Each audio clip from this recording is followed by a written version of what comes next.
The balance patch notes for Guild Wars 2 have been released for June 24th, which is a month from now, but these are by far the most interesting changes I've seen in a long time, with entire traits being reworked, skills being lifted off one bar and swapped with another, and crazy new mechanics being introduced. So I'll be doing a quick TLDR of what the most important changes are for those who aren't interested in the complex analysis of every change.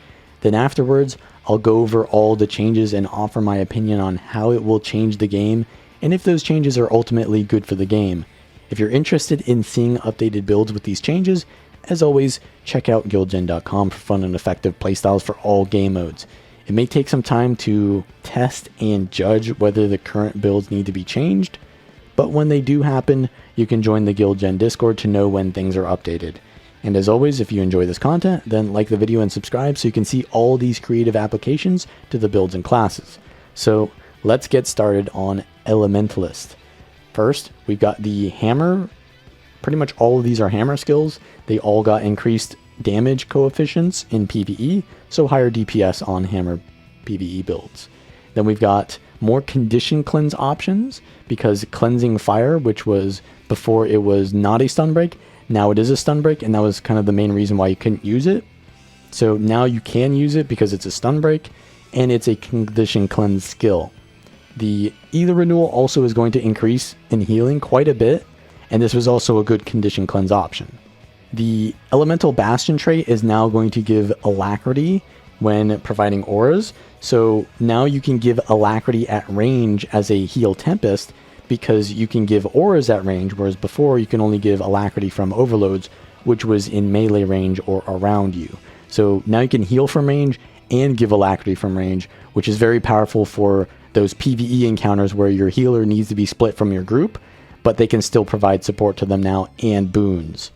And there's going to be a new skill. So Arcane Power, which has pretty much never been really used seriously, is now going to become Arcane Echo, which is basically Mimic from Mesmer, but instead of allowing you to get another use of your utility skill, it's going to be another use of your weapon skills. So that's going to be great for a Meteor Shower, for example. You can do 3 Meteor Showers as Catalyst because you've got Elemental Celerity, you've got Arcane Power, or rather Arcane Echo, and you can do 3 Meteor Showers with that. Now, Engineer is going to get more stun break options. Elixir R now breaks stun. Also, the Juggernaut trait, which before was going to give you a lot of stability over time, this now only happens when you use the Flamethrower 2 skill, which is a pretty good skill to use, so it's not that bad that you don't get permanent stability. And for those who wanted stability but didn't want to camp the Flamethrower trait, now you can still get stability with just using one skill, which is pretty nice. Also, Grenadier is no longer needed for the engineers to get faster velocity on their grenades. So you don't need to take the Grenadier trait anymore for grenades, which means you can go anything besides explosives, although it's probably still a good idea to go that. Just get another trait for free though. And the Flashbang trait has been reworked, which was a blind before, so you could get a lot of blind by just dodging on NG before, which was kind of annoying to play against. Now it's going to give you critical strike chance and resistance whenever you hit with your explosive entrance. And the Hollowsmith is going to get a little bit of a buff here because they get an evade on their holographic shockwave, which is their Forge 5 skill. And that's pretty much because most Hollowsmiths relied on Flashbang to survive. So they gave them another evade, gave them a bit more vigor on the Vent Exhaust trait. And so they've got more dodges, which they have to kind of like react with instead of just spamming dodges off cooldown and blinding the enemy. So a little bit more reactive playstyle to the Hollowsmith here. Now, Guardian didn't get too many changes, but the most important ones are that the Scepter 1 is now going to be a homing attack. So before it was a really slow moving projectile, and now it's going to home in on the target, making it a lot more reliable for a power ranged DPS option. And the Array of Judgment, the Focus 4, used to be a single targeted skill, which pulsed damage over a long time. Now it's going to be an AoE, sort of like the Spear Air 2 for Elementalists. And it basically puts a ground target on the ground and then enemies that are inside that will get pulsing area of effect. So it's better AoE now, but not as great for single target. So a little bit more counterplay, but a little bit more potential for damage. So all around good change because it's more powerful, but more counterplay. And then for the Mesmer, the power block trait has been reworked to no longer disrupt enemy cooldown timers. It just gives a damage bonus when you interrupt enemies, which is kind of a nerf because, yeah, the interrupting of those cooldown timers was really strong. The damage bonus might still be good, but it's not as completely devastating as it was before. So that was really annoying to play around too, though. Now the Chronomancer is going to gain more crit chance from its traits baseline, and now has the option between more alacrity from the illusionary reversion. It has the option for more critical damage from danger time, or it has improved alacrity from improved alacrity. So before you could only go for improved alacrity because it gave so much more than the other traits, there was not really an option. Now you have less on this trait, but you gain that baseline, so it's a little bit of a power creep with more options as well. So generally better for the Mesmer, I think. And then the Greatsword Ambush skill, which before had a little bit of a clunkiness to it because whenever you dodge and then you enable the ambush, you would do it and then you'd want to dodge again and then do the ambush again. You'd want to be spamming that Greatsword Ambush. But it had a 1 second cooldown, which prevented you from doing that, and then by the time your ambush window ended, you'd be able to use it, and so then you just kind of lost your dodge there. Now the cooldown is reduced to 0.5, so you can more reliably and more fluidly spam your Greatsword Ambush, and they increase the damage of it, so that's going to be really good as a DPS option in PvE. And they also made it so that the alacrity from the staff is no longer tied to the staff from Mirage Mantle. So Mirages can play basically any weapon now and give alacrity to their allies, so they're not forced to be a staff Mirage, although you can still do that. Now the Necromancer had a really bad trait before, which was Transfusion, because they removed the ability to move downed allies, so there was not really a point to use that anymore. But now Transfusion will make the staff marks supportive to your allies. So the staff marks can now be triggered by your allies, and they will give supportive effects while you have Transfusion. So you will give Vigor from the staff 2, you will heal and give protection from staff 3, you will give Condition Cleanse from the staff 4, and Stability from the staff 5. Really great for any Scourge support build because you don't need to be standing next to your allies to support them anymore. And the shades were a little bit clunky as well, so you got a little bit more of a reliable option for range support as a Necromancer. Also, Lich Form is getting buffed. The cooldown's going from 2.5 seconds to 2.5 minutes to 2 minutes. And the Deathly Claws, which is the 1 skill, is now a bleed. And the 2 skill, which had no animation, is going to chill and corrupt boons.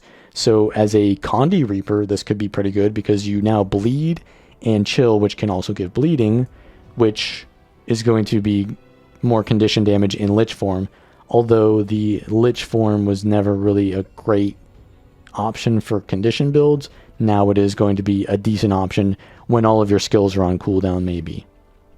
Now the Ranger got a buff to Quick Draw, which before it would reduce the cooldown of the next weapon skill you use after swapping weapon. Still does that, but now it is going to give you quickness, so that's going to be great for more burst combos, and for example for skills where you, for example, Axe 5 or Longbow 5, those really long cast time skills, you'd often run out of the buff before the skill would finish, so you'd never get the cooldown reduction on it. So now the quickness is going to make that more reliable to land that buff on the skill on those longer cast time skills.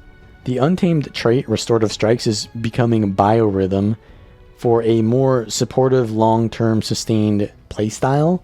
It's going to give you the benefits of Unleashed and Not Unleashed, which were basically more damage and damage reduction when you swap enough times to get the stacks of the Biorhythm up, so you'll have both of those buffs at the same time. The Revenant's Brutality trait no longer removes stability, so that was really powerful in World vs. World Zergs.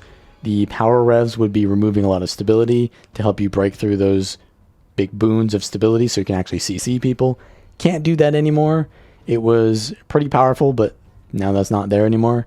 The Malik stance is also going to have a lot of darkness aura application from the traits and from the skills from the Malik stance, so that's also the corruption trait line. And the PvE healing Vindicator build can now give alacrity on dodge using the Saint of Zuhelzer trait. So now you have the option to play a supportive kind of Vindicator in PvE, because it had really good options for healing, but it never gave a boon, and to compete with other healers, it needs to give either alacrity or quickness. Otherwise, it just didn't have a place in PvE. So now it's going to give alacrity in PvE to allow that playstyle to be viable. Although I still probably would want to play a Heal Herald, but we'll see. For Thieves in World vs. World, they had a Black Powder basically increased from 6 to 8 initiative, which was a huge nerf. Now they've reined it into only 7, which is still 1 higher than PvP and PvE. And the Scepter 2 and the Scepter 3 with the pistol offhand are going from 3 to 4 initiative cost. This has been really powerful for supporting in Zerg combat, so they're going to make it a little bit less spammy. Also, the Daredevil's Impacting Disruption is going to reduce the recharge of steel, so you can play a more interrupt-oriented build, and that'll allow you to interrupt even more because steel can be an interrupt with the Trickery trait line. Also, Spectres no longer have the trade-off of losing 3 initiative, so that's going to help them be a lot more burst-oriented. And the Shade Step trait is going to be reworked, so in PvE this gives alacrity, but in PvP and World vs. World, it gave protection. And now what it's going to do is it's going to give different boons based on your Shroud skills. And this is important because in PvE, it would essentially simplify the alacrity rotation, because the Shroud 2 now gives alacrity in PvE. And so now your rotation is just to optimize using the Shroud 2 whenever possible, and that should be enough alacrity uptime, rather than not knowing when you needed to leave, because every skill gave alacrity, so when do I stop using skills? And now you can just use the Shroud 2 and just use that twice per rotation, and that should be fine to keep up alacrity on your allies. But also in PvP and World vs. World, it's going to give you a lot more boons than just protection. So it's going to give protection on the Shroud 3, and it's going to give Aegis on the Shroud 5, give some healing to allies, and some regeneration here from the 2, and some extra healing from the Shroud 1. So Shade Step is going to be a very good option, although it is competing with the Condition Cleanse one, so we'll see how that works out, because none of these are giving healing or condition cleansing, it looks like. And then finally, the Warrior. Not too many changes here, but it's going to get a lot more damage on various traits and skills in PvE only. So like Greatsword 2, the Merciless Hammer trait, Stalwart Strength. But the Axe F1 Eviscerate, which was really clunky and it felt like it never crit for some reason, they're now increasing the range, which is going to make it easier to land on people, because it would never land if anyone just moved, because it had no range and it was really slow. So by the time you finish the animation, they'd have moved out of range. And it's going to get a 50% increased critical strike chance. So that's pretty much changed all of the issues with the Axe F1. And they also increased the power coefficient a little bit in PvP and World vs. World. So the Axe F1 is going to be pretty good now. And that is pretty much all that they changed. You can see some Bladesworn changes here, but it's mostly PvE. So yeah, Bladesworn mains, you're not out of the woods yet. But there are some new relics. So there's 6 new relics. They haven't named them, but the only ones that are really too interesting that we're going to go over in the TLDR are the relic number 4, which grants you might whenever you gain might. So if you gain 3 might, it'll probably give you 4 might instead. If you gain 6, it'll give you 7. So this is pretty good for builds where you're just gaining might non-stop. So it's kind of like doubling the might if you gain 1 might at a time. But when you're gaining a lot of might at a time, it's not going to give that much value. So it's better for builds that are just, you know, getting might steadily over time. So Heralds might like that. A Thief with the dodge trait and dodge food in acrobatics might like that trait. And of course, warriors with might makes right will obviously like that because it's just more might synergy. You'll also get crit chance while above a might stack threshold, which a lot of warrior builds do need more crit chance all the time. So that's great. And the relic number 6 is also interesting because it gives you a buff whenever you use one of the combat triggers. You need to use all of them at least once. So if you use a heal skill, use an elite skill, evade an attack, CC an enemy, and use a combo finisher in a combo field. Once you've assembled the Exodia, then you will go into a mode where you gain increased stats and all boons for a duration of time. So it sounds very powerful, but it's a little bit hard to get all of those things to occur in a reasonable amount of time and at the time you want them to occur. So maybe this will be good in a open world PvE build.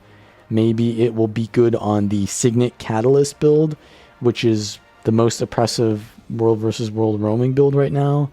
And that would probably trigger this relic pretty easily. So that's kind of a concerning thing. But other than that, yeah, that's pretty much all of the TLDR. If you aren't interested in the full dive into the changes, then thank you for watching.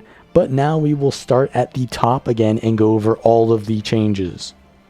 All right, so let's look at all the changes again, but going through every single one.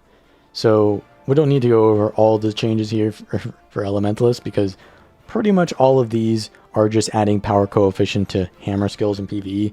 So that's all one change. Hammer as an elite does more damage in PvE. Now, Ether Renewal. This is a good option for cleansing conditions for healing. And now it's going to heal a lot more per pulse. So this is already a pretty good option for kind of cleansing like conditions while you're healing. But now it's going to heal a little bit more. So if you get interrupted, it's not going to feel as bad because you've gotten a little bit more of your healing out sooner. So it was a decent option before. Going to be a pretty good option now on builds that need Condi Cleanse, but did not have very good options for that before. Signet of Water now is going to remove 3 conditions from affected allies. And it's also going to give them the aura, I believe. So it's going to heal and it's going to chill enemies, right? Now, Cleansing Fire is a stun break. So before, this was not really a viable option because you'd have to compete with Armor of Earth. And Armor of Earth is very good against power builds. Now Cleansing Fire is very good against condition builds, and it's a stun break. So you can have a stun break on a Condi Cleanse, but the ammunition has been reduced from 2 to 1, and the Condi Cleanse increased from 3 to 4. I still don't think I will use this, but I think it's a little bit more of a viable option now. Now, Arcane Power is being changed into Arcane Echo, and it's essentially the mimic of Elementalist. So, for example, if I use a skill and then I cast a weapon skill, it will fully recharge that skill instantly and then increase the recharge of Arcane Echo by whatever the cooldown of the skill you use it on. So this can be very powerful for Gale on the Focus 5. It could be very powerful for the Meteor Shower. And you're going to see a lot of people running this on Zerg Ellie builds. However, there's a lot of utilities that are very good on Ellie. And as a solo build or roaming build, I feel like the Arcane Power will be a lot of fun, but also very vulnerable because you need a stun break. This isn't a stun break, so you need Armor of Earth, maybe, or something else. You've only got 1 stun break then. You want Blink, which isn't even a stun break. And then you want maybe something else. So maybe you could put Arcane Power in there as your 3rd utility. But generally, people like the Block or Mist Form as another defensive, because Ellies can be pretty squishy. So you could maybe use this for, say, because it's an instant cast skill, right? So you'll use it in the cast time of your Earth 5, maybe, as the focus. And then you can do that again. So you can have more invulnerability from the Focus 5 and Earth. So maybe it is better, but if you get stunned, then you can't do it, right? So it's probably going to see play, but maybe on for fun builds only.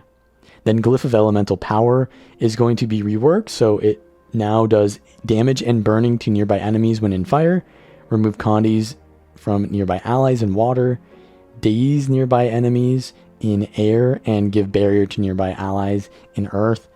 I think that this is...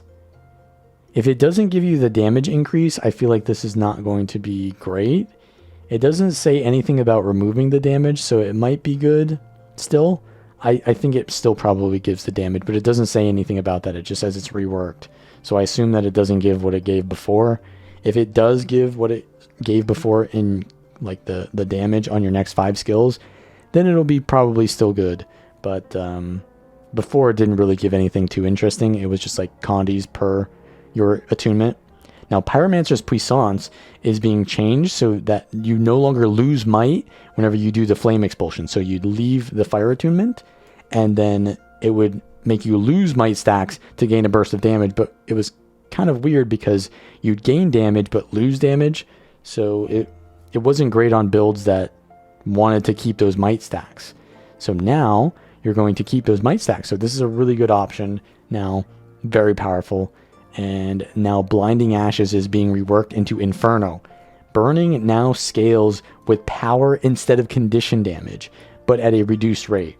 So this is really interesting because if you think about it, you do a lot of burning on even power LE builds. But my issue is, if you're going for a power PvE build, Pyromancer's Puissance is generally pretty good already. And this will give you... It gives you might, right? So this increases all of your damage on your power skills, and it increases your burst potential, right? When you use the flame expulsion. Now this is going to give you more damage over time, so it's not really better than this because you're scaling more into power anyways. So I don't think it's going to be good on a power PvE LE build that goes fire. And if you're going for a celestial build, well, then you've already got condition scaling anyways. So my only thought here is that you're going to use it on a heal Tempest in PvE. Now, normally you play Minstrels on heal Tempest. What if you wanted to go a high damage healing Tempest that also gives boons? What are your options? You have Harrier stats, you have Diviner stats. You don't really have any good options. Maybe Ritualist maybe is good. But what if you could go Harriers and then you could go for this trait, and that would give you condition scaling while also having power scaling? Because Ritualist doesn't have any power scaling, but it has Condi scaling. So it's sort of like a Vipers plus healing and boon duration kind of playstyle there. What stat set would that be like? It would be Harriers plus Carrion, I guess, but not the healing power of Carrion. So maybe for that kind of playstyle, that'd be pretty nice. So you could do really good damage with because you have power on the Harrier stat. And then you'd have also condition damage. And would you use a Dagger Warhorn on that? Because Dagger Warhorn has a lot of blinds, or rather burning. That could maybe work there. So that's interesting. Soothing Disruption. This used to give vigor and regen on all of your cantrips. Now it gives specific boons on your cantrips. So it gives vigor now on your heal, Fury on cleansing fire. Mistform gives stability after ending, which is pretty nice because everyone always waits for your Mistform to end and then they hit you with CC. So that's kind of nice, but this gives resistance, so you can move if you're immobilized. Aegis on Armor of Earth, not bad. And protection on Tornado, because you're kind of susceptible while you're in the Tornado form. Because you can dodge, but you can't do a lot of other skills. So that's kind of nice, but your options in that tree for this trait are not really good either. So this could definitely be a good trait now. And Arcane Lightning. So this is the trait that gave you a bunch of different abilities whenever you use a arcane skill. So now that the arcane power has been changed, they also changed the effect of Arcane Echo. So now you get quickness when you use Arcane Echo. So you can use your skill and then use it again really fast because you have quickness. So the Arcane Echo with this trait is pretty cool. Now Tempest getting auras to give alacrity is pretty strong with Elemental Bastion, because before, right, your overloads were the only way you could give alacrity to allies, and that meant you needed to be near them. Now I can see a staff heal Tempest giving alacrity from afar with, say, the just sitting in water and just using the water 2 and then using a field, or not even using a field, because if you're using it on your allies, they probably have combo fields underneath them. And then you give alacrity by just using your water 2, which is a really low cooldown. What is a water 2 cooldown? Isn't it like 2 seconds? So yeah, you can give permanent alacrity by just spamming the water 2, and then also camping water from afar for those situations where you need to play like a kiter, but also give alacrity to your allies. Really great for that, because before you could only really do that as a, I believe, a mechanist, right? So like on HTCM, for example, you need a mechanist for that because you need to kite while also giving boons to your allies. Now you can do that on a Tempest. So that's, in my opinion, pretty good, though probably harder to play. Tailored Victory, you can now move. You had to stand still before. Now this is going to make it less counterplayable, which I don't really agree with, but it is what it is. Usually you can see this coming a mile away anyways, but it was kind of hard to land it because as the person using it, right, you can't move, but as the person playing around it, you could see that they're about to use it and then just move away, and then they'd be out of range. So I think it's a little bit better now. But let's get to the Engineer. So Engineer's Elixir B extends the duration of boons on you by 3 seconds. This is pretty nice because it's kind of a low impact skill to just give you a bunch of boons and that's it. So now it gives you a little bit more of the boons that you already had. Still don't think this is a great skill. The tool belt that gives stability is kind of nice, but I don't know if I take this because it's not a stun break. Now Elixir Smiley Face C is now instant and it heals you for each boon after you have converted those conditions. So it's a full Condi cleanse and now it heals you. I don't think this is still great enough to use because it's not a Condi, or it's not a stun break. Elixir R though is a stun break, and this now is going to be lower cooldown. No, it increased the cooldown. So it's a stun break, but it's longer cooldown. It gives you 2 dodges, which is kind of nice. But the tool belt is a res ability, I believe, and a Condi cleanse. So it's kind of competing with other things, but I think maybe on a core NG this will be good, or a mechanist it might be good, because there's not really a lot of stun break options on mechanist, and they're kind of removing them later on, we'll see. Detection Pulse has been renamed to Flashbang, so the whole Flashbang meme is now confirmed. You can throw a blinding skill with the tool belt skill from that is the utility goggles utility. So that's the tool belt skill of that. So now you can throw a blinding and dazing skill with the tool belt. Fumigate is the Elixir Gun 3 skill.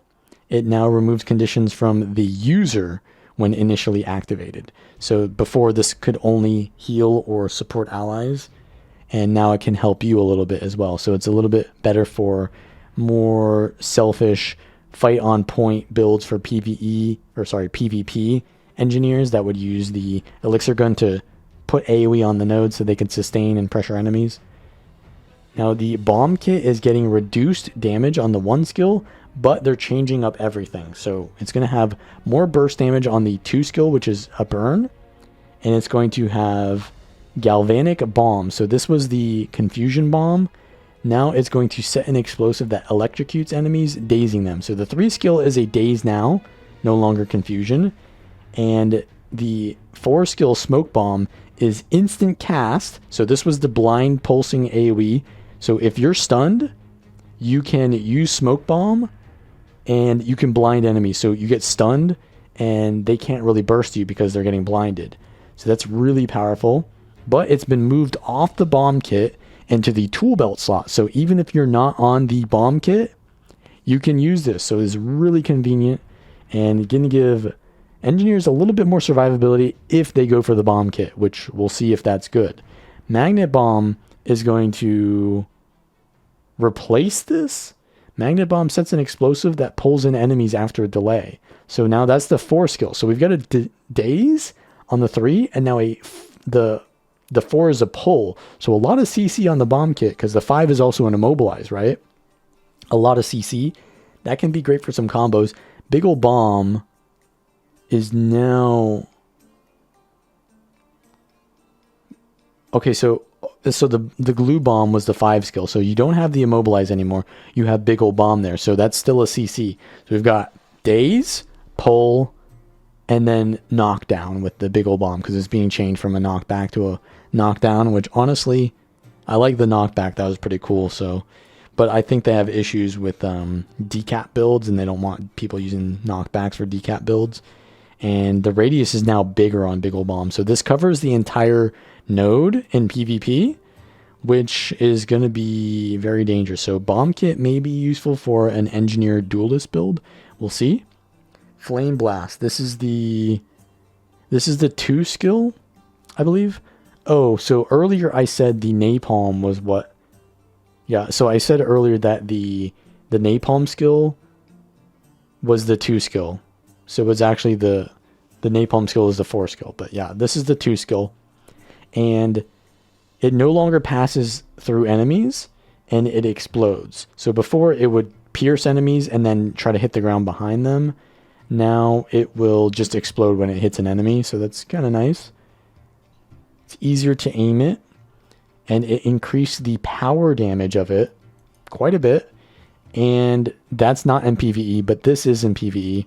The burning stacks from 2 to 3. So that's going to be great with the changes to the Juggernaut, maybe.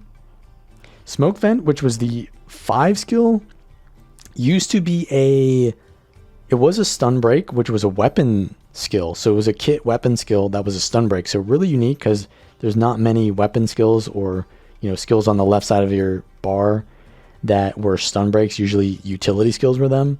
But now this is no longer there. It's now on the tool belt. So that uniqueness is no longer there. And this is a big nerf to Mechanist, because if you use the flamethrower on Mechanist, you had a stun break, but since Mechanists do not have tool belt skills, they don't have access to this. And I kind of really liked flamethrower on Mechanists.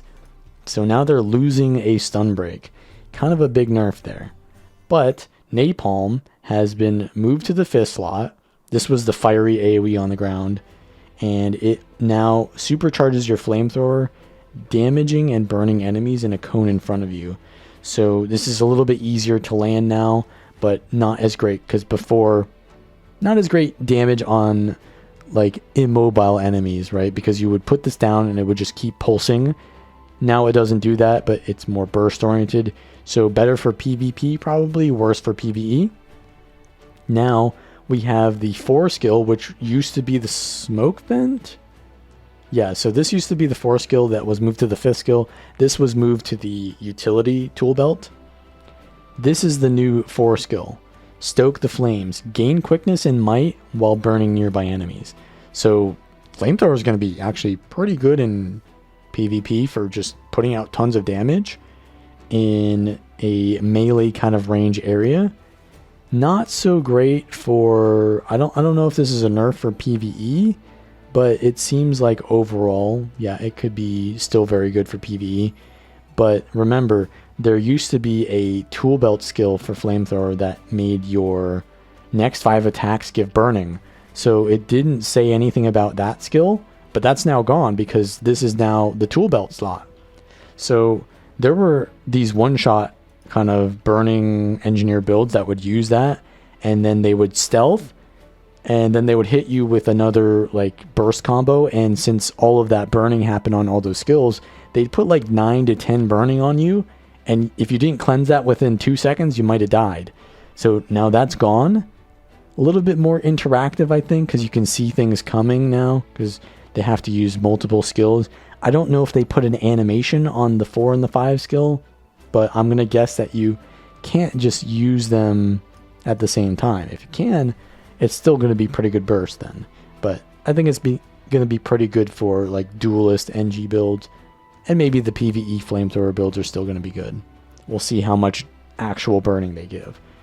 The grenade kit now no longer requires the trait to give the velocity, so I don't see a reason to ever take the grenade kit trait anymore, because it only gives you the grenade barrage on heal skill, which was not bad, but you have better options, right? The extra damage or the fury on explosion or explosive entrance. So grenade kits, usually grenade builds had issues with fury before. You'd have to go alchemy to get your fury or something kind of weird. Now you can take the fury trait with grenade kit. So that's a pretty good buff to grenades. Like really good, because you essentially get the fury trait for free now. You lose the grenade barrage on heal, but you gain fury. I'll take that any day. Flashbang being reworked no longer gives the blind, which was really oppressive. This is really nice change. I hated playing against flashbang. You'd see a lot of engineers who would run flashbang and then they would use static discharge to basically trigger their explosive engines on you, which would also blind you. They can still do that now, but they have to interact with you because you're not going to be permanently blinded. They do get resistance though and critical strike chance, so a little bit better for maybe a PvE build, because that critical strike chance is nice, but I don't think you need critical strike chance in PvE because the firearms trait line already gives you a lot of crit chance. So this is kind of a nerf, but I think a healthy nerf. Now, speaking of which, this is the firearms trait line. It gave you extra critical chance against bleeding enemies.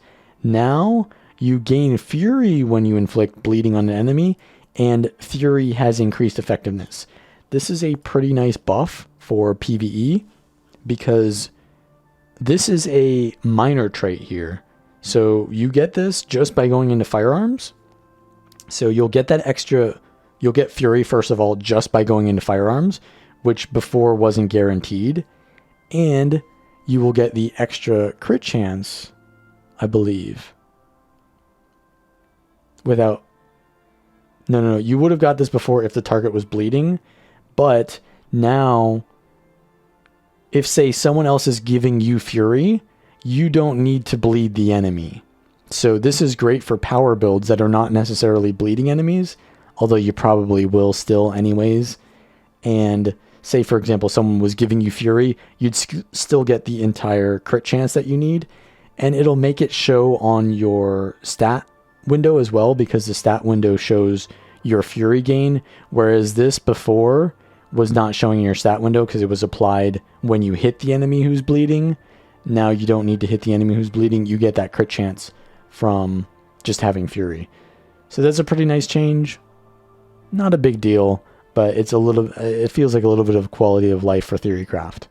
Now Juggernaut is a master tier trait. That's the middle tier, no longer Grandmaster, and it's going to replace pinpoint distribution, which was, I believe, extra pistol condition damage, or was it, or duration, or was it the extra condition damage from burning? I don't remember which trait that was, but it's going to replace that. There were two good options there anyways for condition builds, so now you're just going to take the other one instead, and Juggernaut's a nice little option there instead.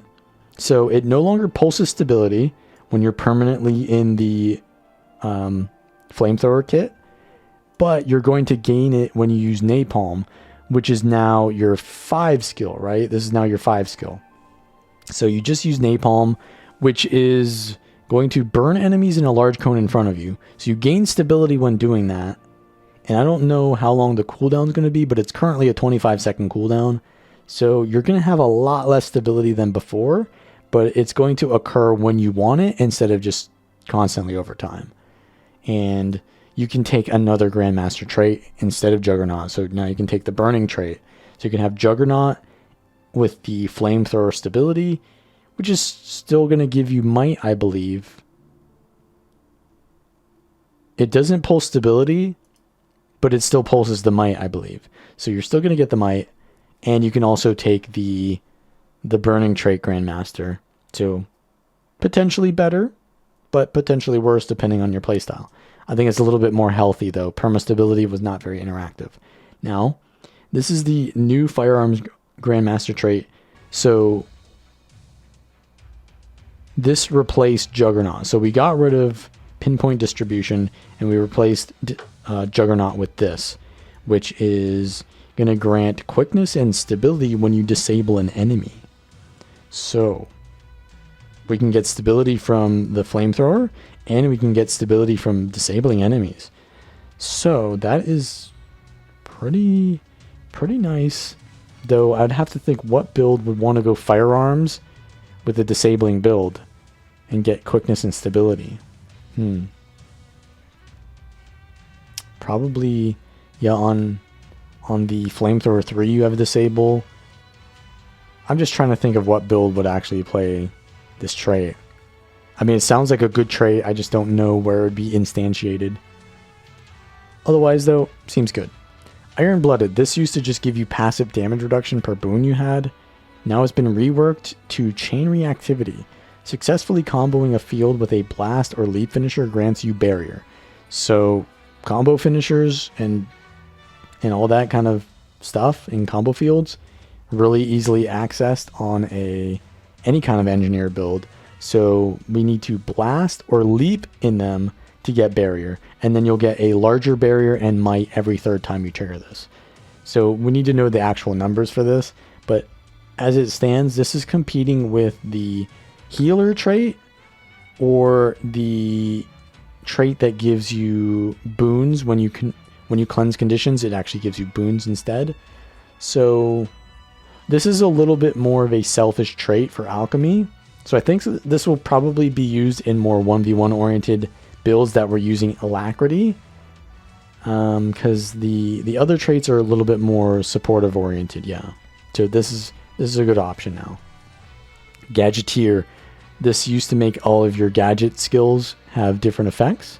Now it makes Slick Shoes stun break and grant stability.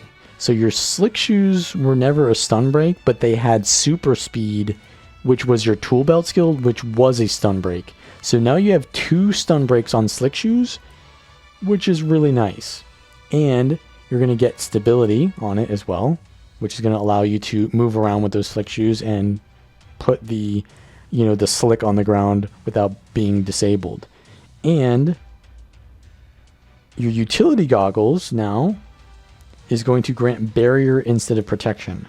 So I believe utility goggles already gave you protection. They buffed it to give protection not too long ago, and so it gave extra protection. Now it gives barrier and protection, so that barrier is going to go a long way with the protection.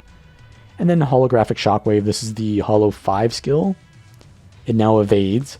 I don't think this is a huge buff, because normally when you're playing around this skill, you generally just dodge that anyway, so you're not attacking them or trying to disable them. But as a Holosmith yourself, this is going to feel really good because it gives you an extra evade, and that's always nice. Prime Light Beam going to do a little bit more damage in PvP only, which always feels really good to hit that skill, but it felt bad when it did no damage. Not a bad change. And Vent Exhaust, which is the Grandmaster trait in Holosmith, grants vigor when you dodge, as well as giving you burning nearby and reducing your heat. So you're going to have a lot of dodges with Vent Exhaust. And I believe there were... The only way you could get vigor before, I believe, was either alchemy or tools. And so now you can go for a grenade engineer build, which might be explosives or something else, and get vigor still. Although I think you probably will go alchemy on a grenade Holosmith. So we'll see if that's really that good, because I think you go for other traits on grenade holo than Vent Exhaust. You want to go for the enhanced capacity, I believe, if you're a grenade holo. So I don't know if this is too relevant for new archetypes, but builds that were already using the Vent Exhaust are going to enjoy the vigor anyways. Now the Guardian's Scepter 1 becoming a homing projectile is actually really huge, because this skill basically never landed on anyone that moved, and I think Scepter is going to see a lot of play now because there were not very many good options for ranged power damage. You saw a lot of Willbenders were using Longbow if they wanted range damage, but I never really liked Longbow on Willbender because Willbender is a more kind of, it wants to be in melee range to do its damage. And so the Longbow is very slow and you kind of want to be at range so you're not interrupted while using your skills. So the Scepter is, I think, going to be a pretty decent option for Willbenders. Maybe like Sword, Scepter, Focus, because they're also buffing the Focus. They're reducing the cooldown of the Scepter 3. That looks like a really long cooldown in, okay, yeah, a long duration in PvE, 5-second immobilize. Why doesn't it immobilize here, though? It doesn't say it immobilizes in World of World, but it's like a 2 to 3 second immobilize. So it's a really good weapon. So Scepter, Focus, Sword, going to be a pretty good Willbender playstyle. Although I, myself, prefer to go for a little bit more of an aggressive weapon like Greatsword or Hammer. Spear is being used, I think, a lot now as well, too. Now, the Ray of Judgment, that's the 4 skill on Focus. That's going to create an AoE on the ground. And any enemies in that AoE are going to get what it was before, the triggering of the Ray of Judgment on them. So you can do that AoE now. And it's going to do a little bit less. So before it was 9 impacts. Now it's 6. But I'm not sure if they can get this more than once. So it's going to put it on the ground. And then if they're standing in it, then it applies that. And then if they're standing in it after it's applied, it's going to reapply it. So it can potentially be as much damage as before if they stand inside of it, but potentially less if they move out of it immediately. So I think it's a good change. Like if it's a down body, your Focus is going to have a lot of cleave for PvP situations where you're going against an enemy and they go down and then you have an enemy rezzing them, right? You put the Ray of Judgment on the down body. It's going to kind of feel like Guild Wars 1 Ray of Judgment where it just like nukes things that are standing in it.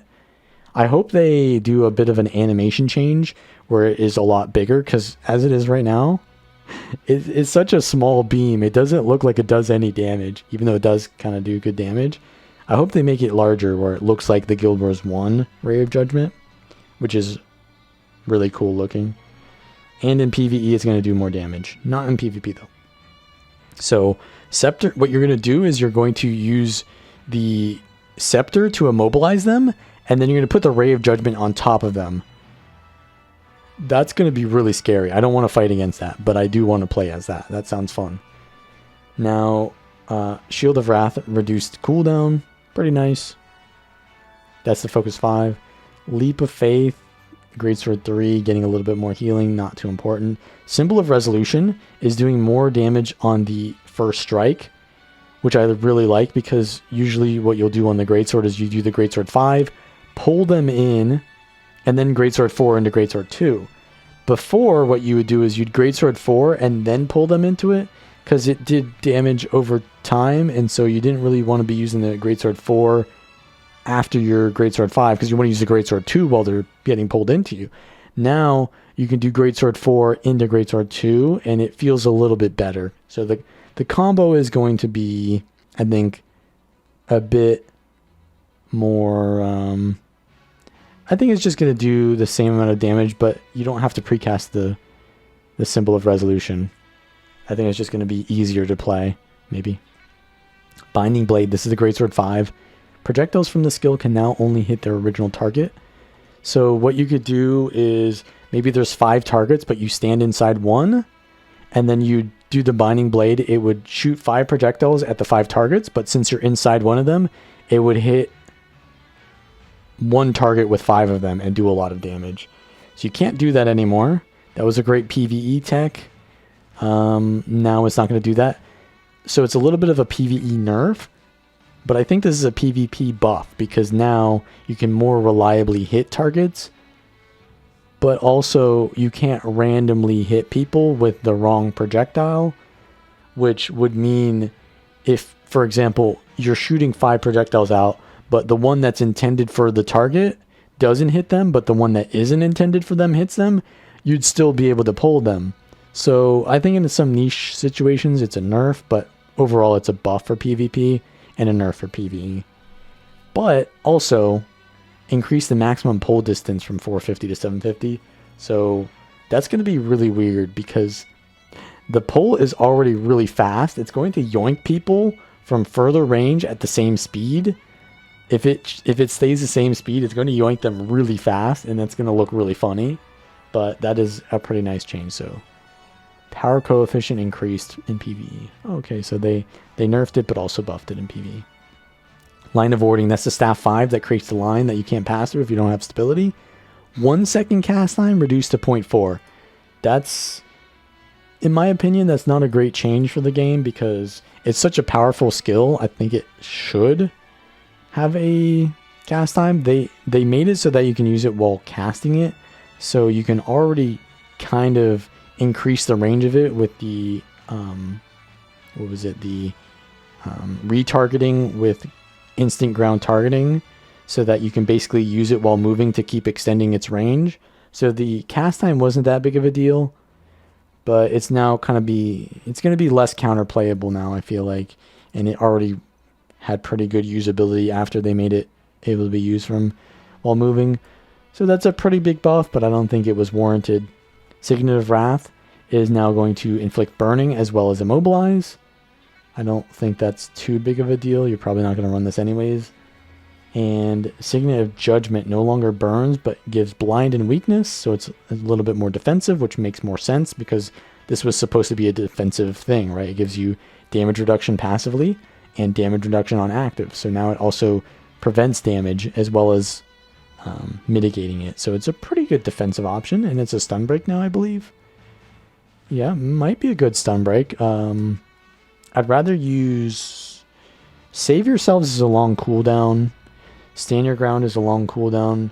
So those are more team-oriented stun breaks, and Guardian loves to be with his team. So maybe more duelist-oriented or solo roaming builds will want to use Signet of Judgment now instead.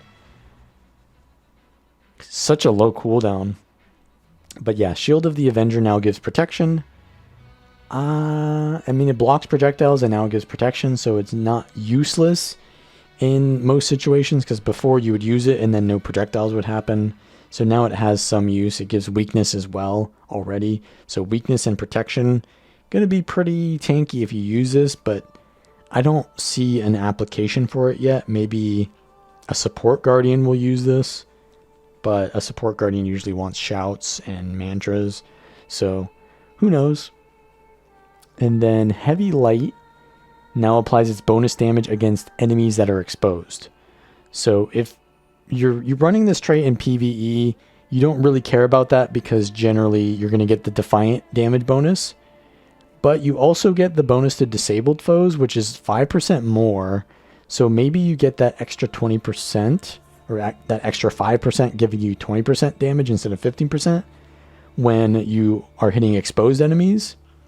Let's see what it is in World vs. World in PvP. So it's 10% against Defiant, 15% against Disabled. So it depends on which one it is. But why does it say Defiant here? I guess there are Defiant enemies in World vs. World, but not in PvP. Maybe the Lord?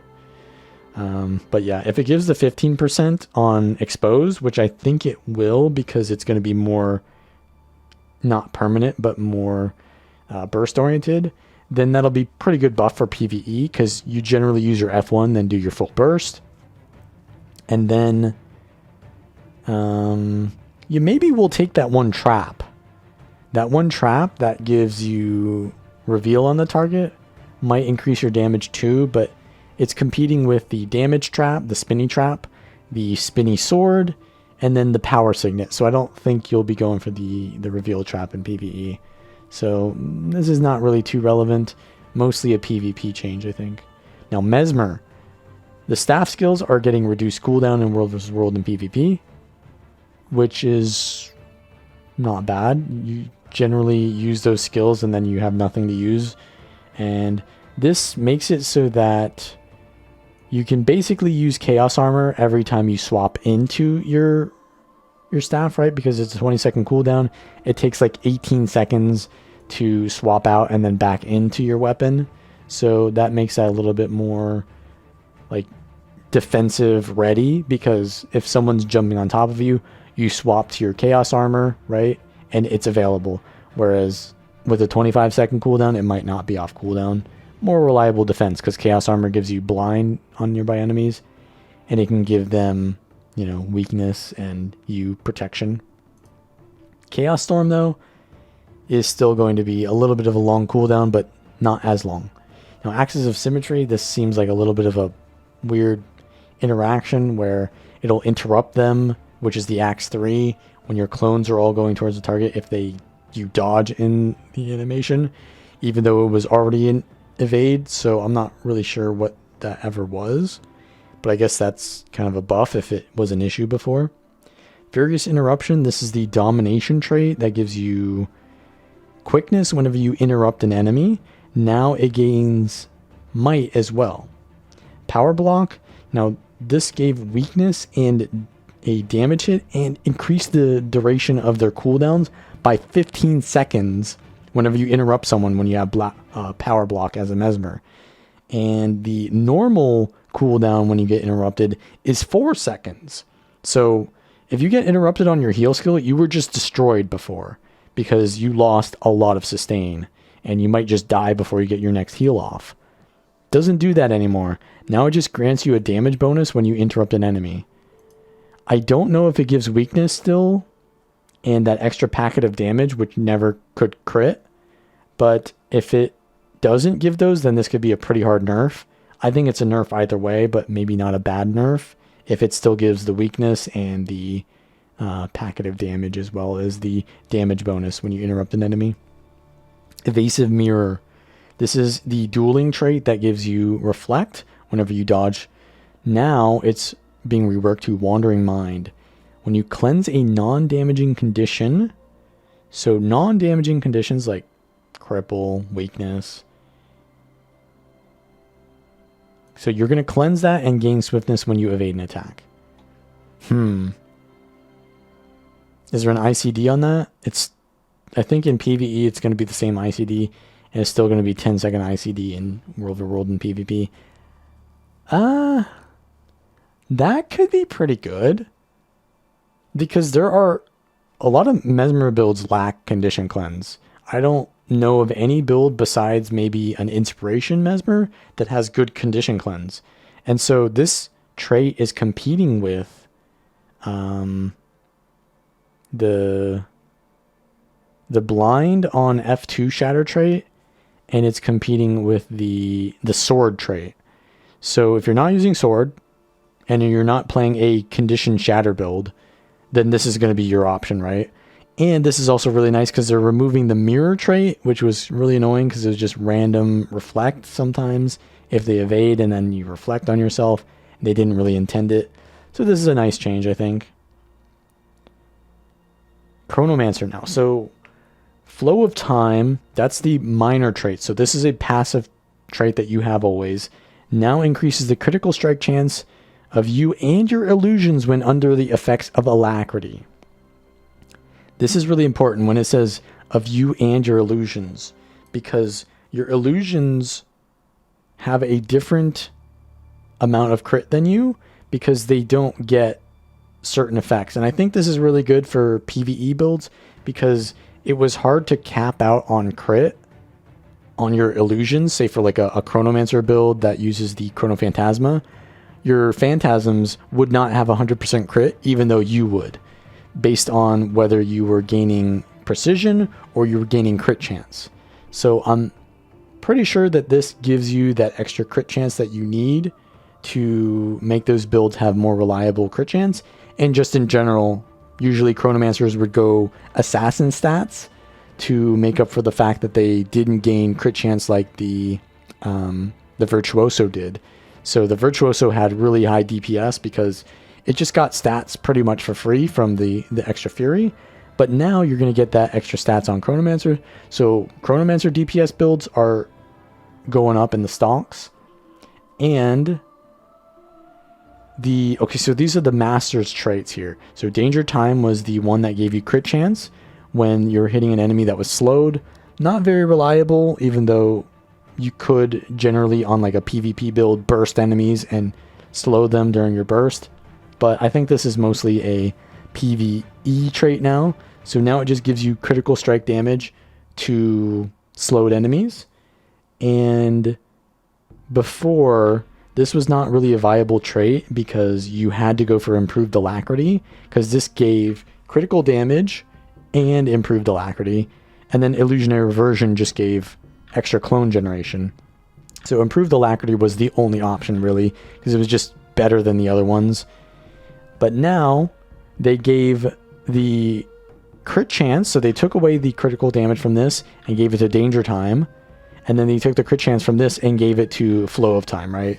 So you get the crit chance automatically, and then you can choose whether you want crit damage. You can choose whether you want the extra clones from illusionary reversion in the master's tree. And this also gives extra alacrity, which is really nice because the playstyle of illusionary reversion is you do a triple shatter, you get an extra clone, you summon 2 more clones, you do another triple shatter, you get another clone for free. And it was this churning effect of just constantly shattering, which was really fun. Now you're going to get alacrity by doing that more often. I think you already got alacrity by shattering, but now you gain more alacrity. And that's just going to mean that those, I think you usually want to play this on a condition Mesmer build. You're going to have even more of that because you're getting your cooldowns reduced so much. But I'm not sure if you're going to use that for a PvE DPS build, because the improved alacrity is probably better than that. So this might be good for a PvP build or a solo build, and this is generally going to be better for a supportive build or a condition build. And then danger time is going to be better for a PvE DPS build or a burst PvP build. I like the options though now, because before you could really only go for one of them. Now, Split Surge is the Greatsword Ambush, and whenever you use the Greatsword Ambush, it would have a 1 second cooldown. Now that's a 0.5 second cooldown. So right before, what I would and most other people would do on Greatsword Mirage is they would dodge, spam the Split Surge, which feels really good to use, and then you want to do that again because it's insane dopamine for your brain to see those beams shoot out. Now, when you would do that, you'd want to immediately dodge right after and then use it again. But you would dodge right after, and then your Split Surge would still be on cooldown, and then your window of using your ambush would run out because it was still on cooldown. And so what you had to do was you had to ambush, then wait, then dodge, then ambush. And if you messed up that rhythm, then you get punished and basically lose your dodge. So it was a little bit clunky, but now you can spam a lot faster, and I think it's going to be a lot of fun to play Greatsword Mirage, which already was really fun to do. So yeah, this is a really good change. Chaos Vortex. That is the staff ambush. Now the radius is going to be 480, which is massive. So before, you kind of need to play a melee playstyle with staff because you need to be near allies with the clones. But now those clones, I think the clones are what give the alacrity or the boons, are going to be way wider. Like 480 range that's huge. So I don't know why they do that though, because they're also changing Mirage Mantle to make all ambush skills give alacrity now, I believe. So they're allowing you to use any weapon to give alacrity to your allies now. You just got to ambush. But I'm not sure if the range is going to be 480 on those, because I think Chaos Vortex gives you Might and Fury, right? And then it also gives alacrity due to the Mirage Mantle trait. So now it's just going to give the Might and Fury in a larger radius, but not the alacrity. So I don't know what the purpose of this change is, but this change is really nice too, because now you don't have to play staff to give alacrity as a Mirage in PvE. Mirrored Axes was a trait that only worked for axes. It would just give you extra torment damage. Now it's renamed to Phantom Pain. It causes shatter skills to grant a damage bonus based on the number of illusions shattered. So I don't know if that's also condition damage, but I hope so, because this was mostly a condition damage trait. But since it kind of works with axes already, maybe it's for a more hybrid playstyle now for a damage bonus. But I believe the purpose of this was to get the spear. Yeah, so there was the spear buff. This is now the spear buff. So whenever you would use the ambush of the spear with the Mirage Mantle trait, now you're going to get that from mirrored axes. So you don't go for Mirage Mantle for that. You go for mirrored axes instead, and that'll give you a damage bonus. So I think the PvE DPS builds for Mirage are going to be using mirrored axes, right? And that's the master trait. So now the Grand Master trait, you can take Infinite Horizon, which is going to be great for Split Surge and stuff like that. But also you got Dune Cloak.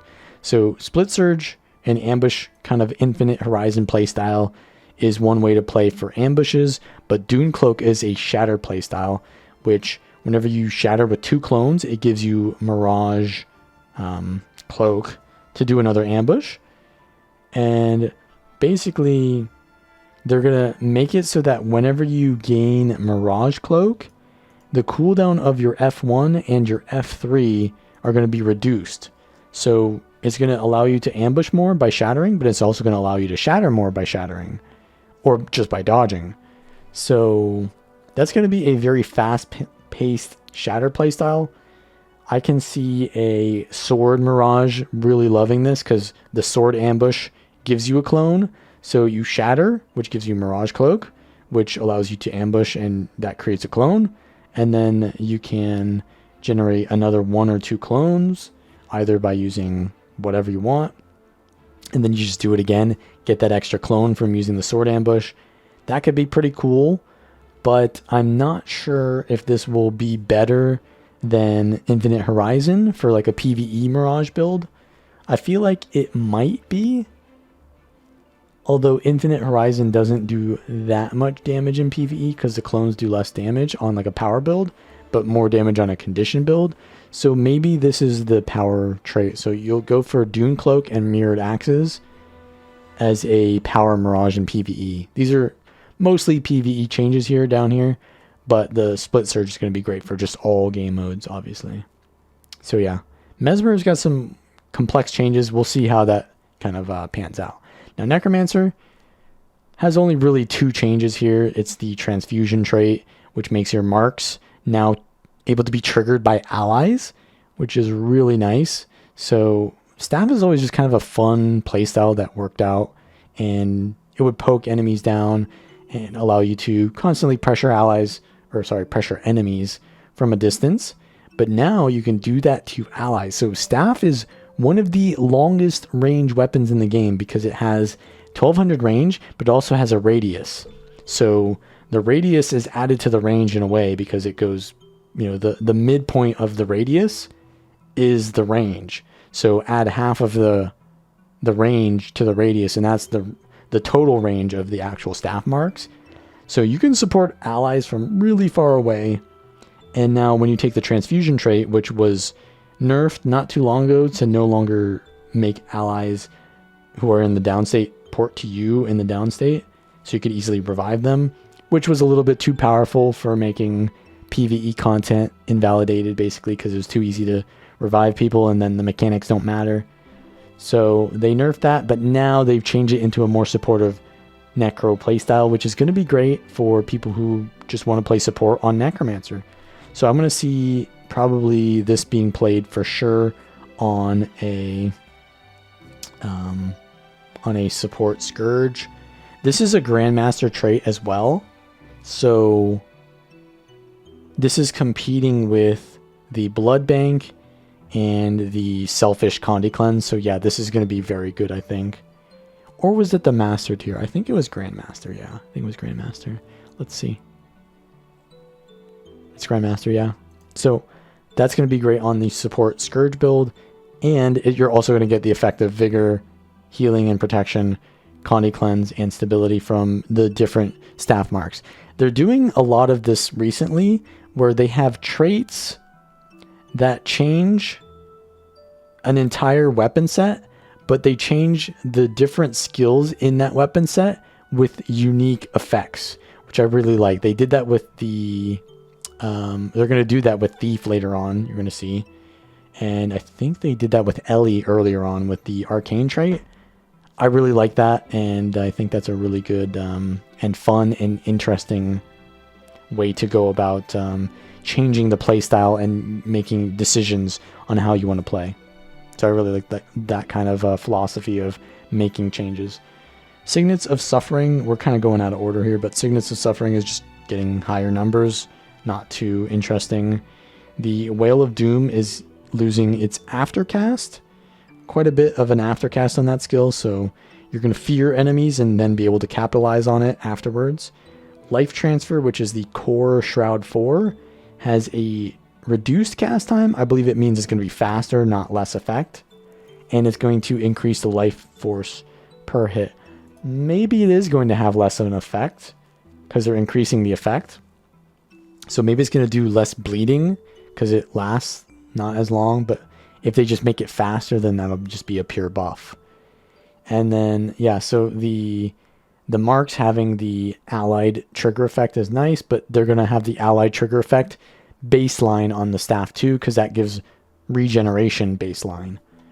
And the Lich form is going to be a 2-minute cooldown, and the 1 skill in Lich is going to give bleeding, and the 2 skill is going to give chill and corrupt boons on hit. So like I said earlier, the Conde Reaper build can use that because chill is also bleeding, and you can just spam auto attacks like that. And then Harbinger is going to lose less health in PvE from the Blight stacks.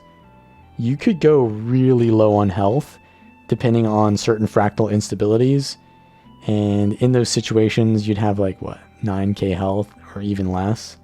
So I guess they don't want it to be as punishing, even though the trade-off of Harbinger is not really there anyways, so it's fine. It's only PvE anyways, so it doesn't really matter. Ranger.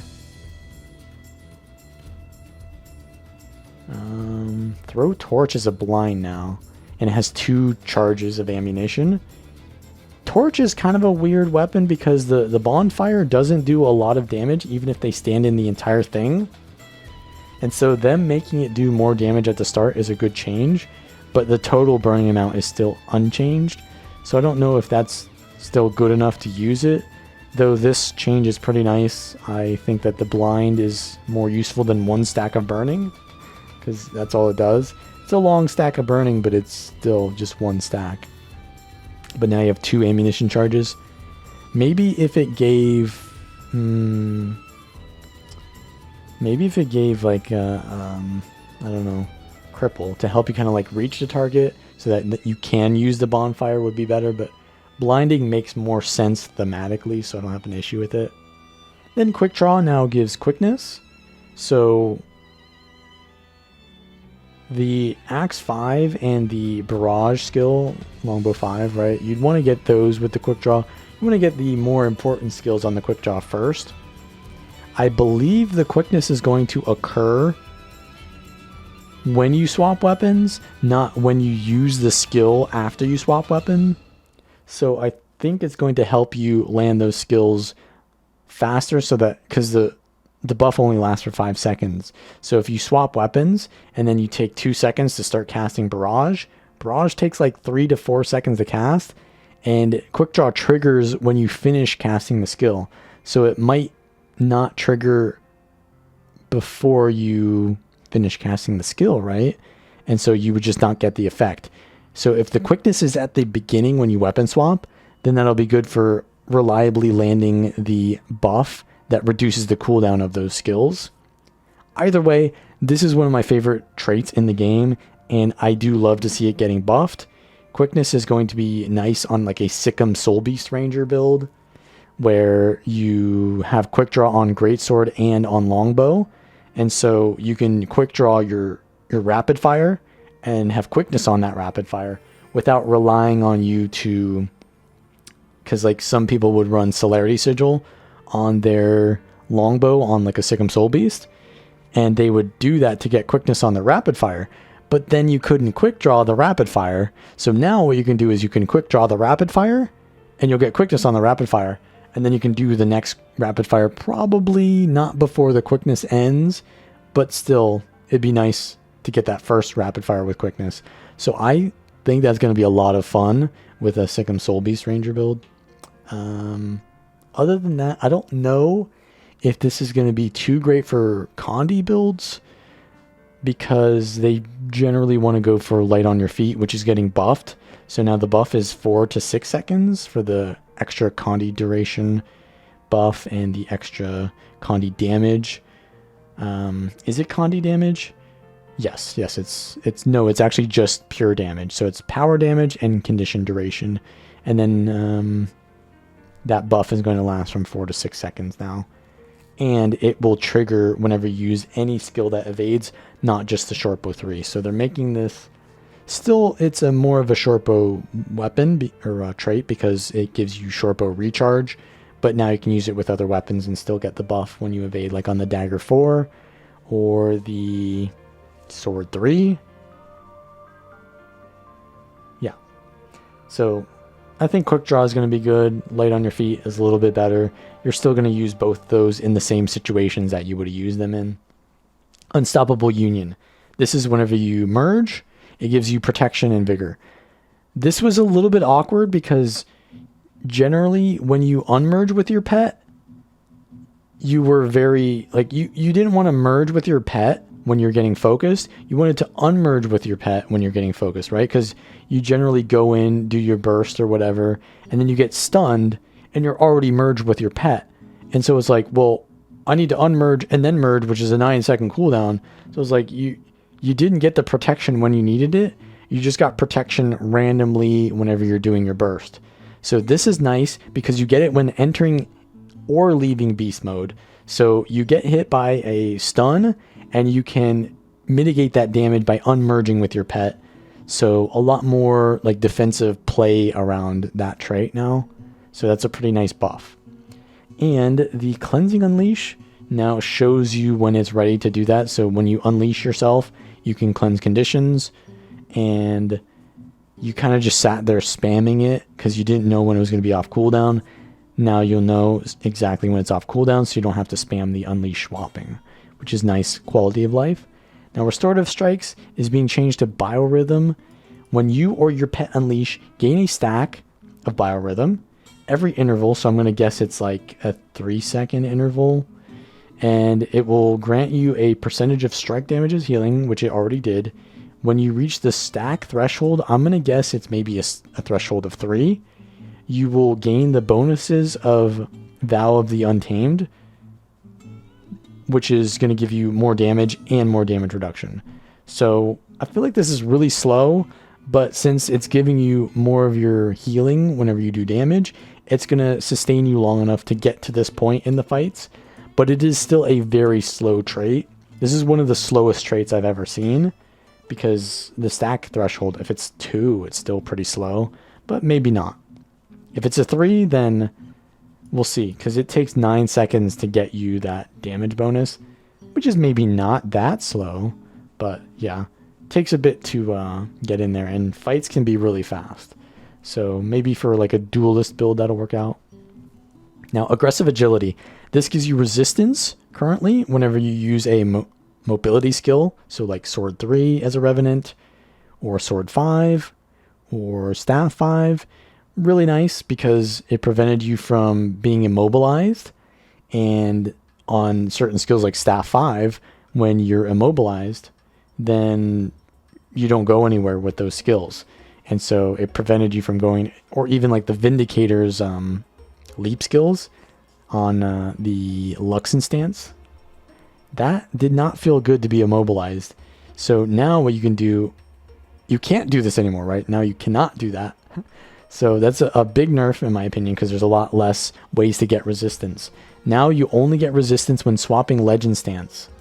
So there's a lot more counterplay to Vindicators, which in my opinion is good. So they don't have the immobilize resistance as often as they used to.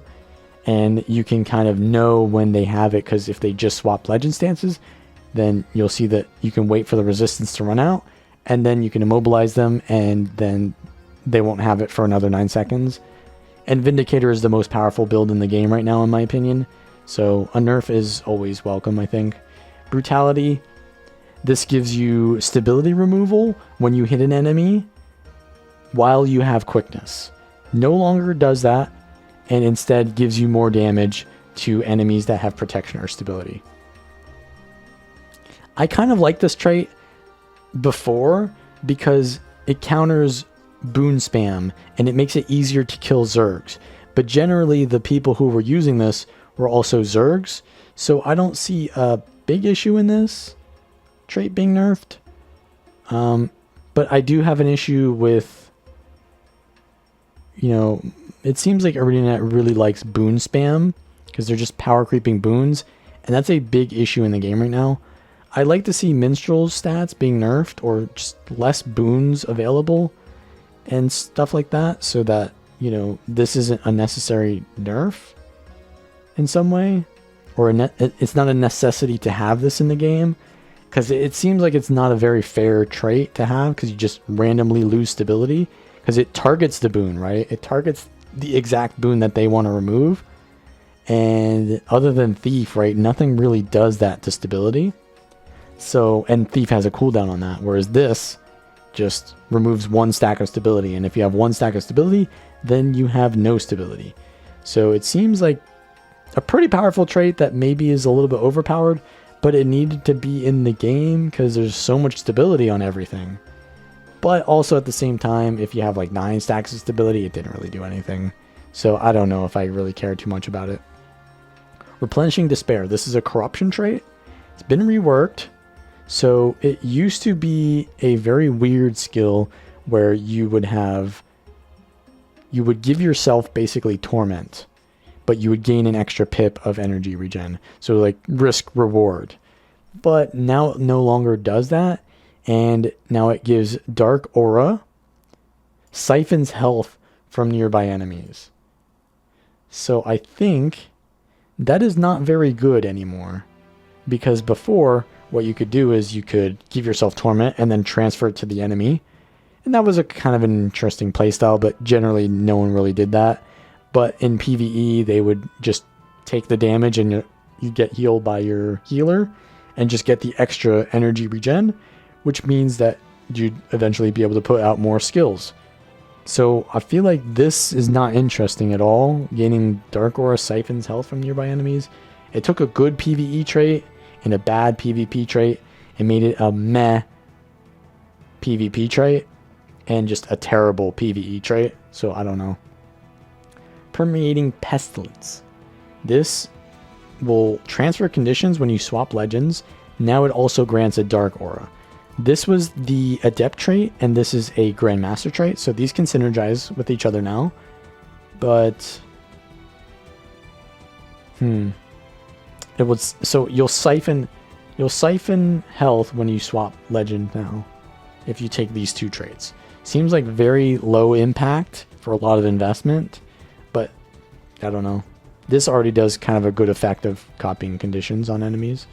Now, the heal skill in Malik stance will also give Dark Aura and Might per condition on you. So just a straight buff. Remember, Dark Aura gives you condition damage increase. So this is kind of a buff to condition Revenant builds, because you're just going to get this baseline, right? You're going to get that Dark Aura baseline. So just more condition damage over time. Banish Enchantment now inflicts torment when striking an enemy in addition to its previous effects. I believe it gave chill only before, but if you took the trait that gave torment on chill, you would get torment before. So now it gives torment and chill. So if you have the torment to chill trait, it now gives double. So that skill does a lot of torment now to a single target. That's a pretty good buff. But I think in PvP or World versus World, this has a really high cost now. Yeah. It has a 30 energy cost, 25 in PvP. So you can't really spam that much. I felt like it maybe needed that buff a little bit, but now maybe it's worth it to use it now when enemies have, you know, boons on them and you want to remove them. So that's kind of nice to see. Call to Anguish. This is the leap that pulls in enemies. It now grants access to a follow-up skill, Unyielding Impact. So you leap in and pull enemies, and then you leap in place and slam the ground, dealing damage and inflicting burning, torment, and poison on foes you strike. So you pull enemies in, and then you have a follow-up burning attack, which I think is very good, because before what you would do is you would leap in, and then you just do nothing. So you would, oftentimes what you do is you would put your elite skill on, and then you'd leap in, and then you would just kind of pulse your elite on them after you pulled them in. Now you have a really good skill to follow that up with. That'll give burning, torment, and poison. So that's pretty nice. Condi Rev. I don't think you'll be using this in PvE for that damage. You'll just be pulsing the elite maybe. But definitely in PvP, you'll follow this up with the Unyielding Impact. Also, how much is that going to cost though? Because the Unyielding, the Call to Anguish is quite costly. So I'm going to assume it's pretty cheap to use the follow-up attack. But we'll see, because you can't spam it since you have to use Call to Anguish first. Though, I feel like you're going to be spamming this anyways, because that seems like a really good amount of CC to be spamming while also getting damage. Righteous Revel. This is the trait that gave you extra duration on your alacrity, but it also gave you condition damage reduction. Now, instead of that condition damage reduction, it's going to increase your outgoing healing effectiveness.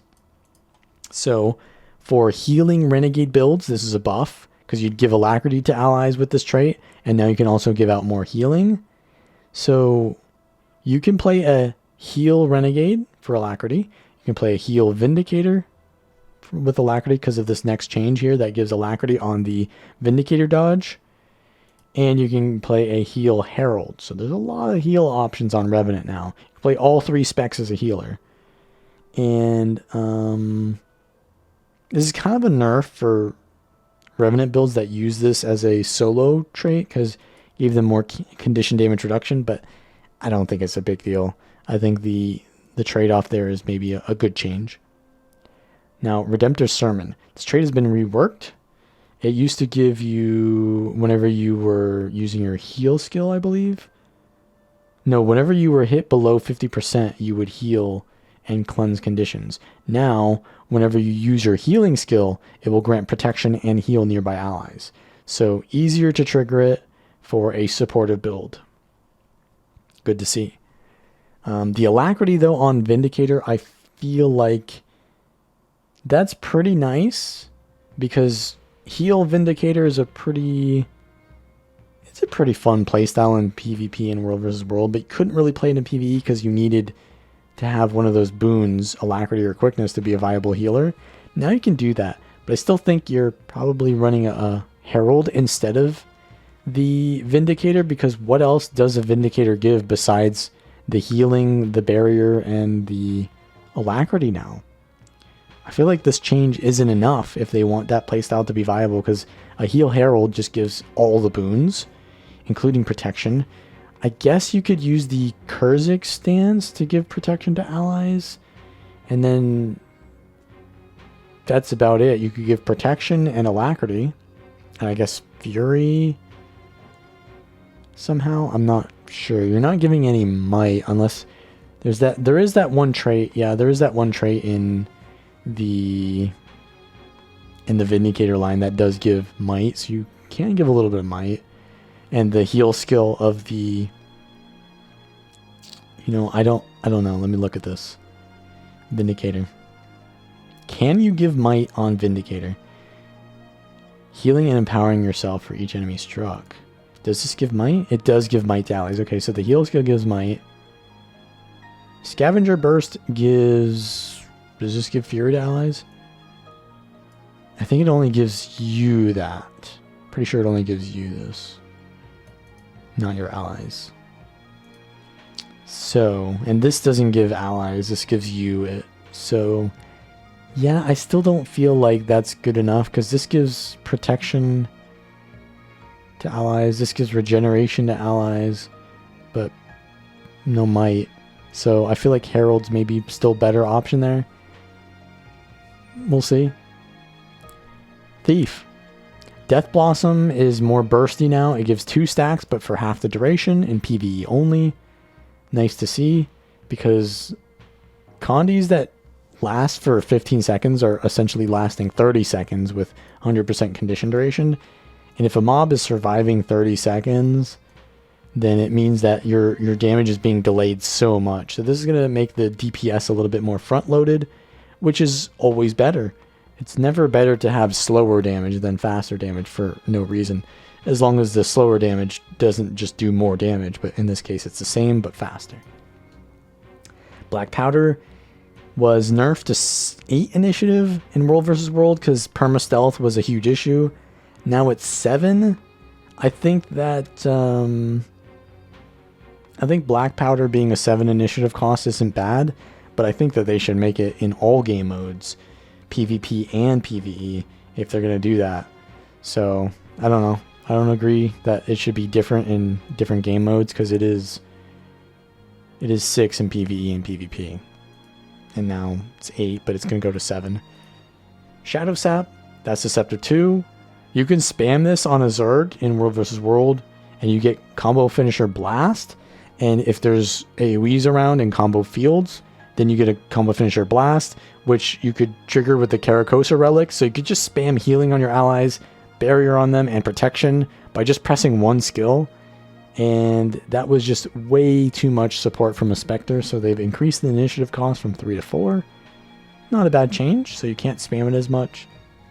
And Measured Shot, which is the Scepter Pistol 3, was also very spammy and not very interactive, because it pushed you away from the enemy and it immobilized them.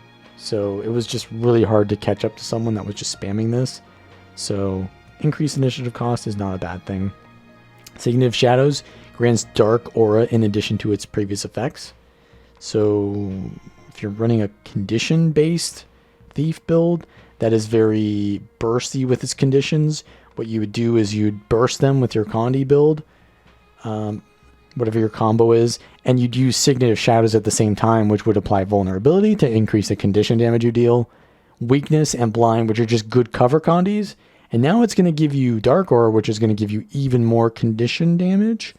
So maybe a bursty Thief playstyle like this is going to work out, but personally, I don't know if I'd use it. Mug, healing is going to be increased by 500. Deadly Arts getting buffs is always nice. Even the odds increase the might from 6 to 8. Not too much of an increase. Reveal training is also Deadly Arts. Increase the base power from 80 to 100. And the bonus power from 120 to 150 in World vs. World and PvP. And expose, so these are 4 traits that are Deadly Arts getting buffed. And the damage per condition on the target increased from 2% to 3%. So if you have a target with like 5 Condis on them, that's 15% more damage instead of 10% more.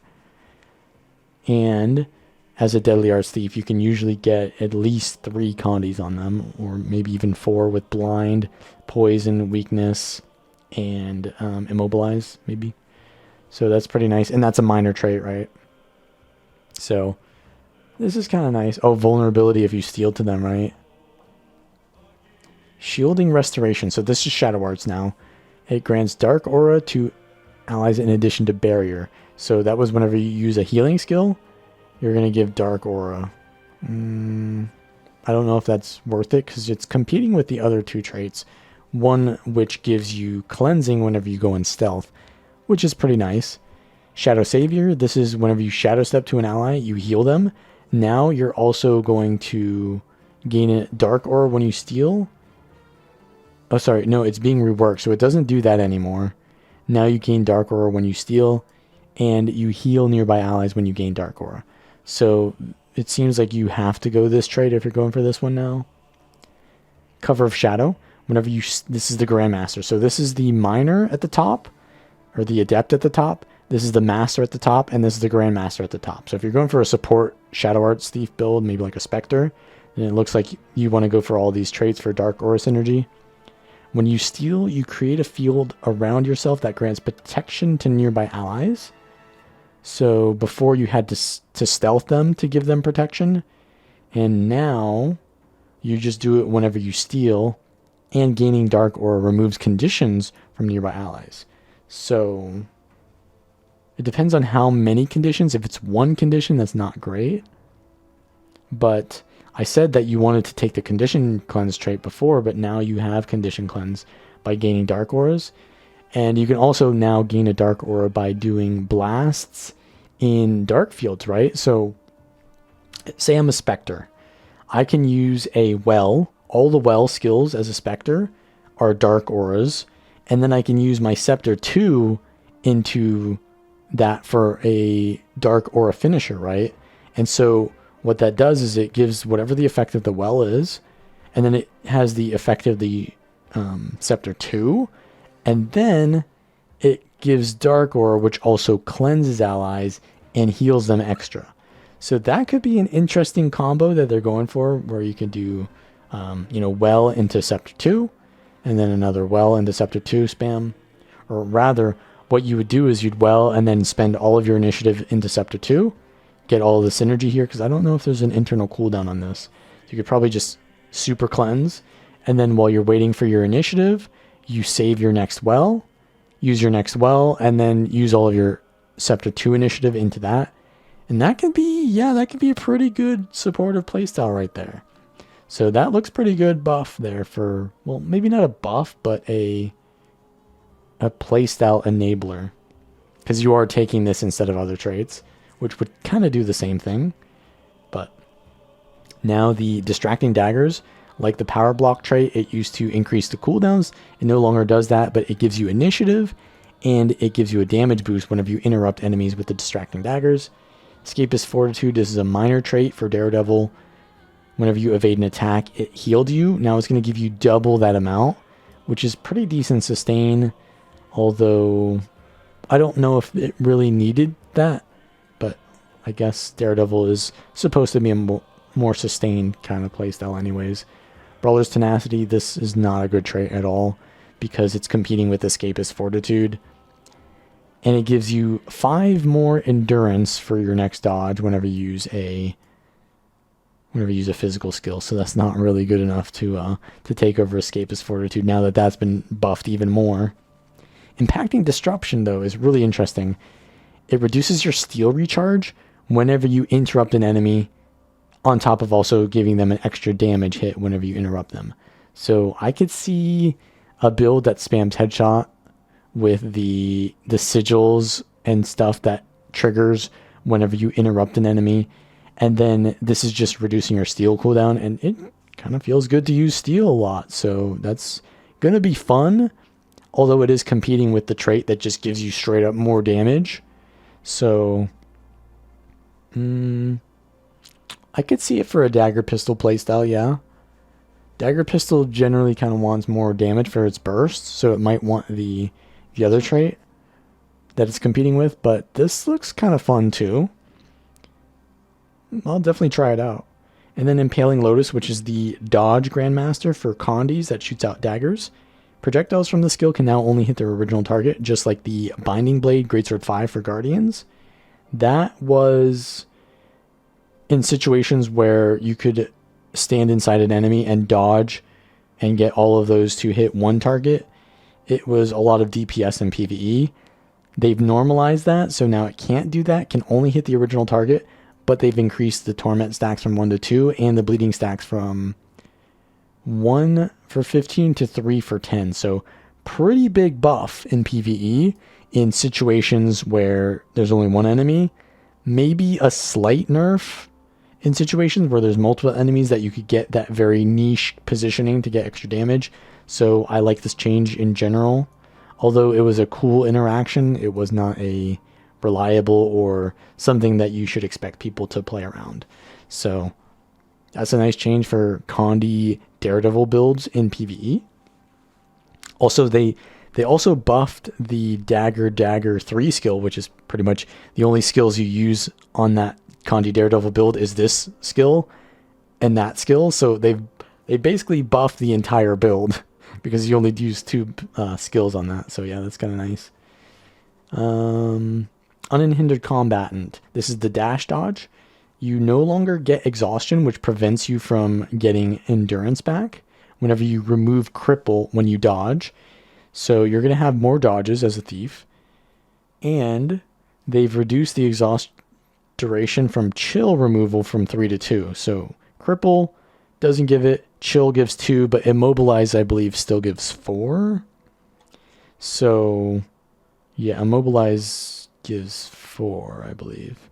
4 seconds of exhaustion. So you're going to have more dodges as a Daredevil when using that. Now, Spectre, no longer having the trade-off from the initiative is pretty nice. I think that Spectre is a very fun build to play.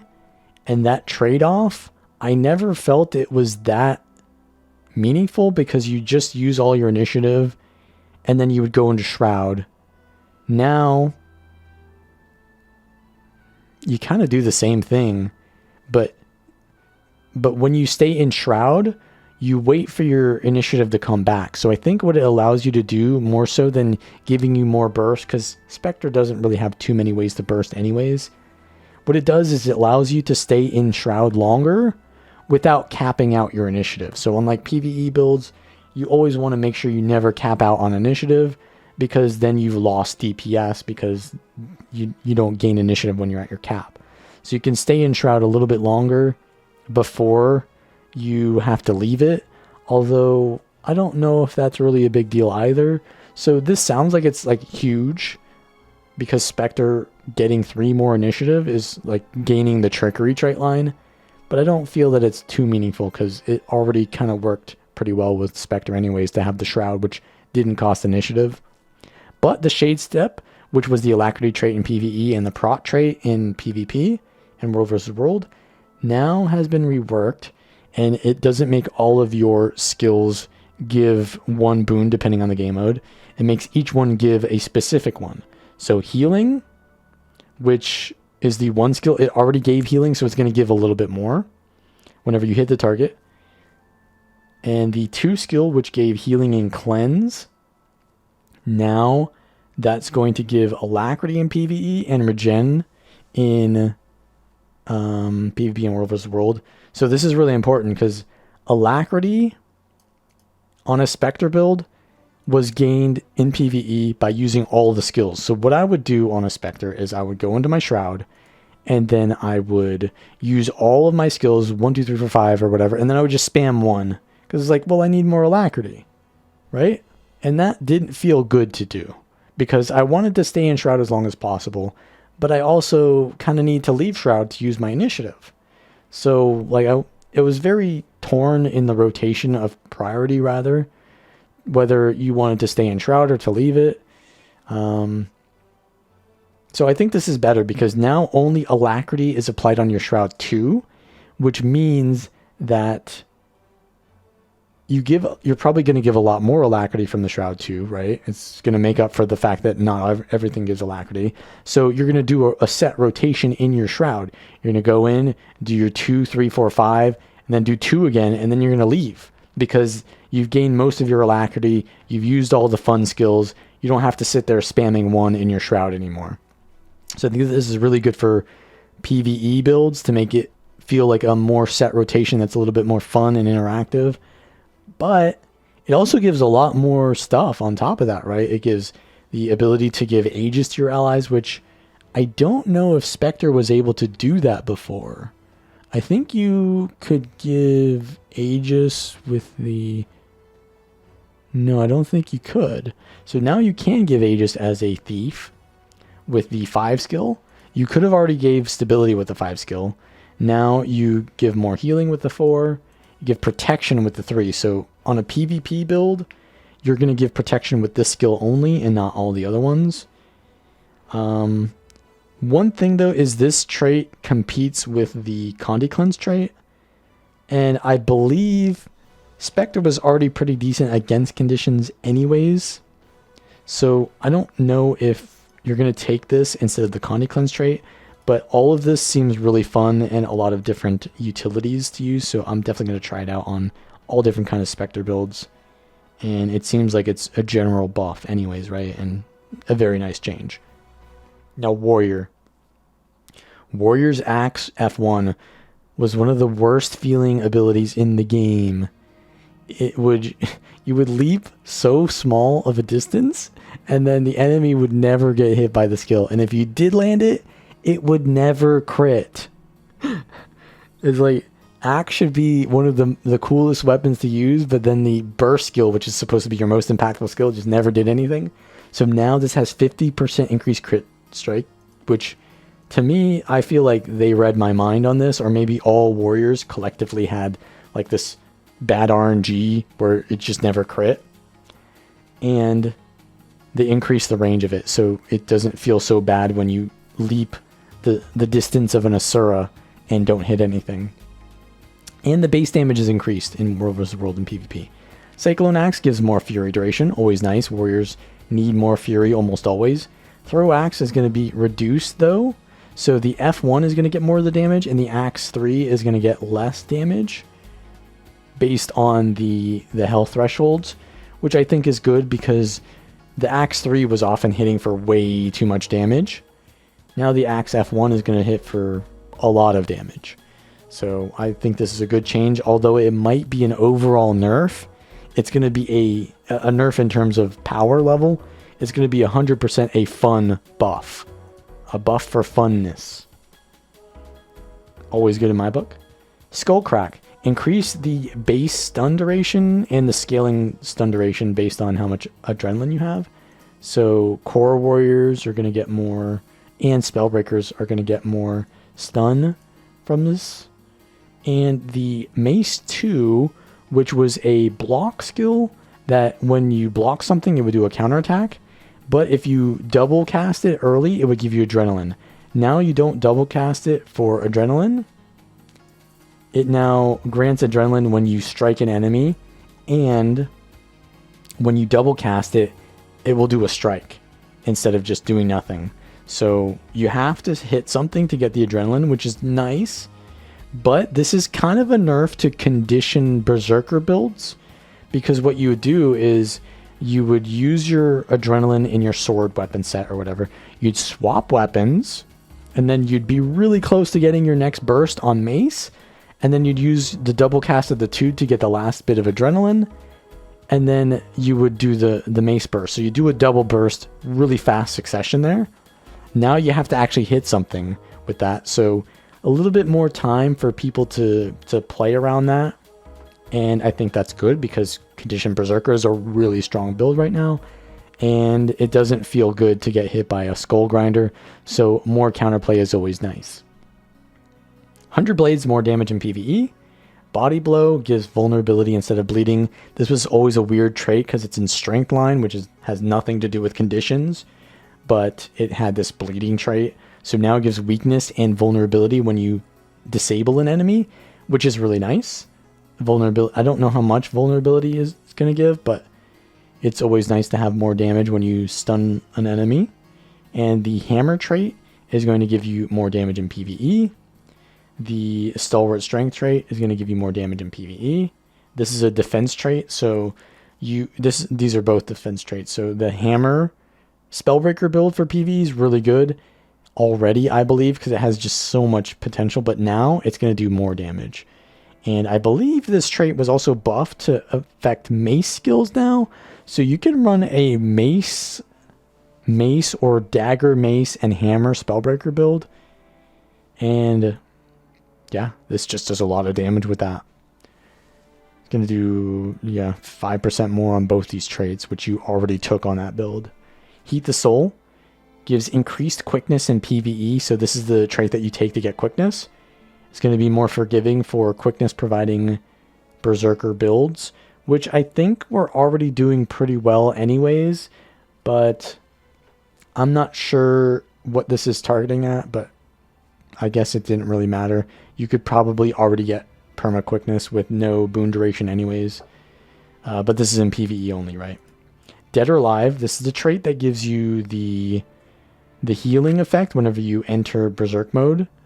And you could also get it another time whenever you left Berserk mode if you took the Grandmaster trait. So now it's going to heal in addition to giving you a buff that heals you whenever you do damage. 33% of your damage is healing. So a lot of sustain on this trait now, depending on how much it heals. I'd say 500 healing is fair, but if it gives 1,000, that's pretty good. Now Bladesworn got a lot of changes, but only in PvE. So the artillery slash, it now dazes and stuns depending on the ammo, and it has less ammo. So it's always going to CC. So it was a little bit weird in PvE. You would use the 3 skill in your gunblade, and it just wouldn't CC because you didn't have enough ammo. So more reliable CC now. Dragon Spike Mine, this is the thing that recharges your Dragon Slash skill. And it no longer creates a mine, and it just blows up immediately. So more reliable damage, I guess. Not too relevant. Detonate cartridges. So you have the one skill called something cartridges. This was the second skill. So when you use the skill, you could use it again when it was already used. It would like detonate them or something and do a CC, but no one ever did that.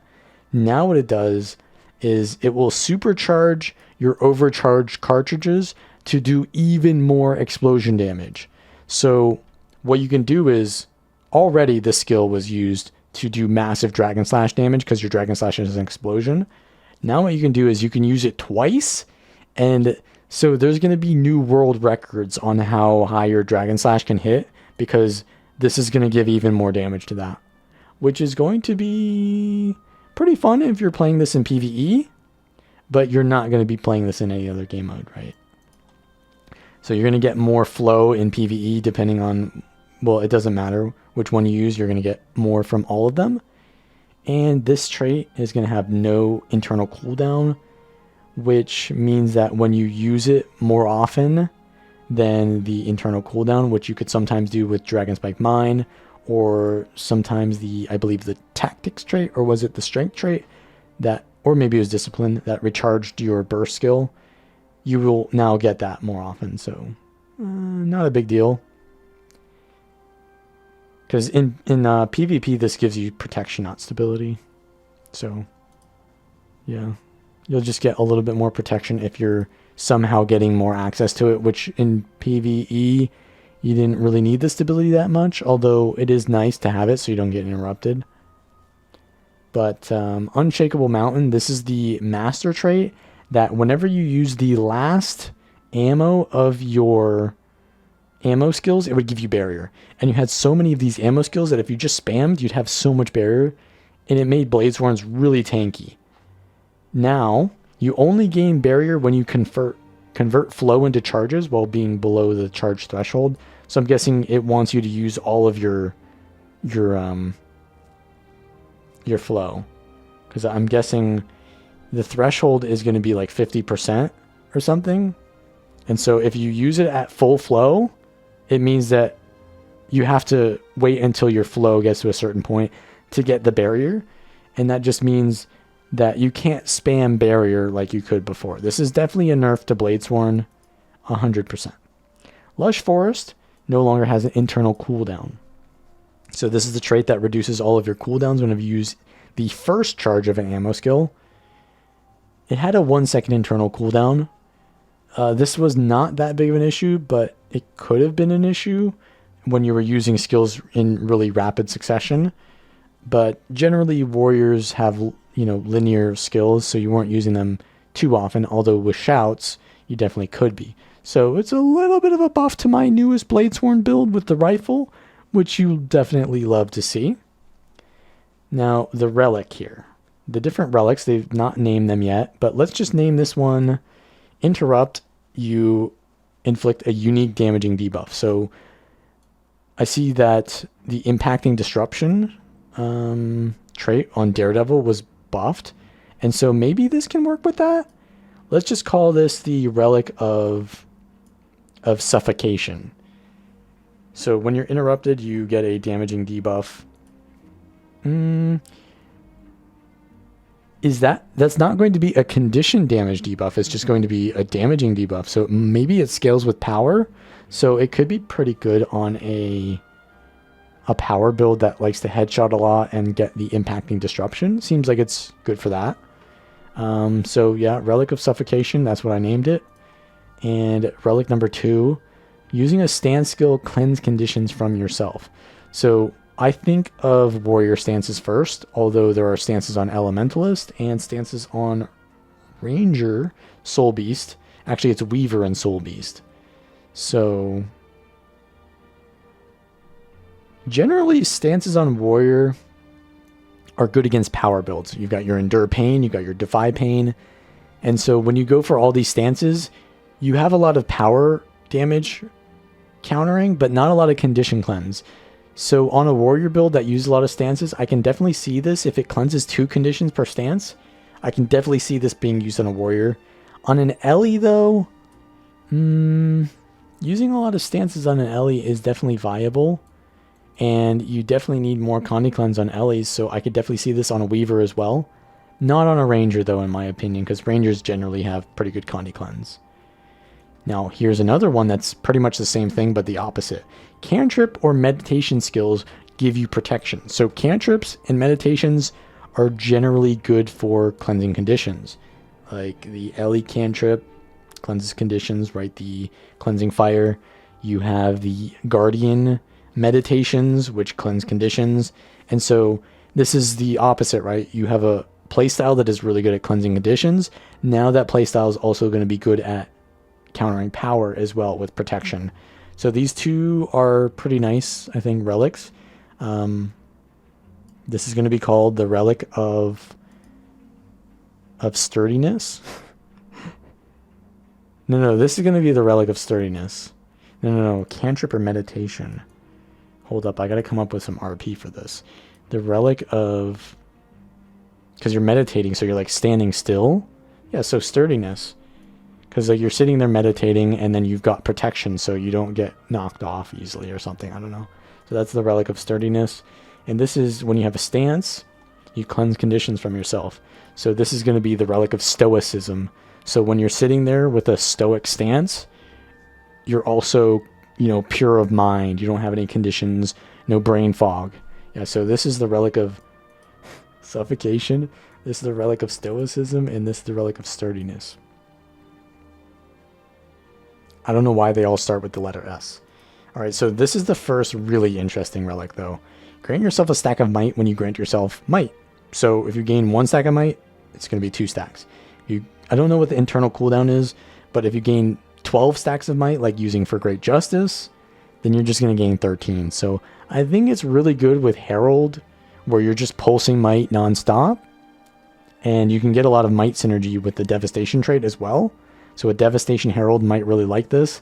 But you also get crit chance while you have might at or above the stack threshold. Depending on how much this crit chance is, I'm going to say it's 5 to 10. It can't be that much. This can be really good because on Bladesworn builds, you need that extra little bit of crit chance to max out your damage. And you're generally going to be using Might Makes Right on that build. Herald doesn't really need the crit chance, so I guess you could get the extra stack of might on yourself. Maybe on a thief, the crit chance is nice on an acrobatics build with the trait where you dodge, that gives you might, or the food that gives you might on dodge. But it's mostly going to be a warrior relic. So this is going to be the Relic of Might. The Relic of... not strength. The Relic of Power. Call it the Relic of Power. No. It's giving crit as well. It's not just power. And might is not necessarily. It's the Relic of... maybe it's like a... What stat type gives power and precision? Marauder? Relic of the Marauder. I don't think we want more... Yeah, we had that issue with relics having the same name as runes. We don't want relics having the same name as stat types. Relic of the Bruiser. No, that's not good. Relic of the... Relic of... No, I was gonna say devastation. Destruction? Relic of destruction? I don't know. Relic of superiority. Because you're just getting more stats. Maybe, I don't know. Relic of... what's strength? Power.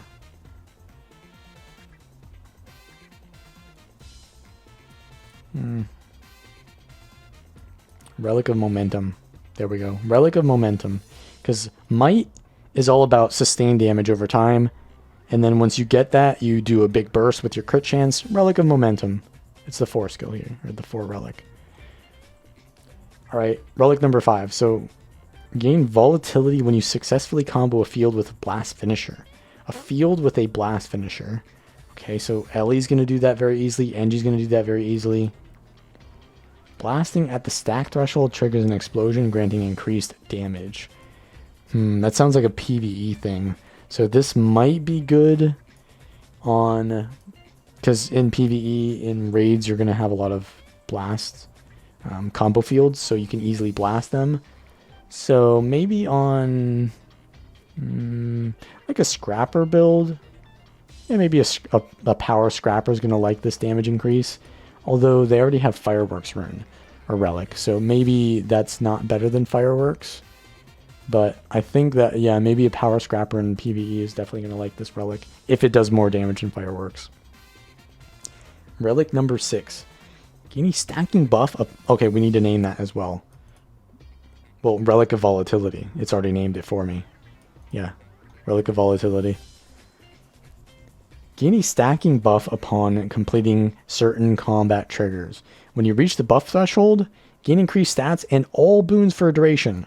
So you gain that buff when using a healing skill, an elite skill, evading an attack, disabling an enemy, and finishing a field.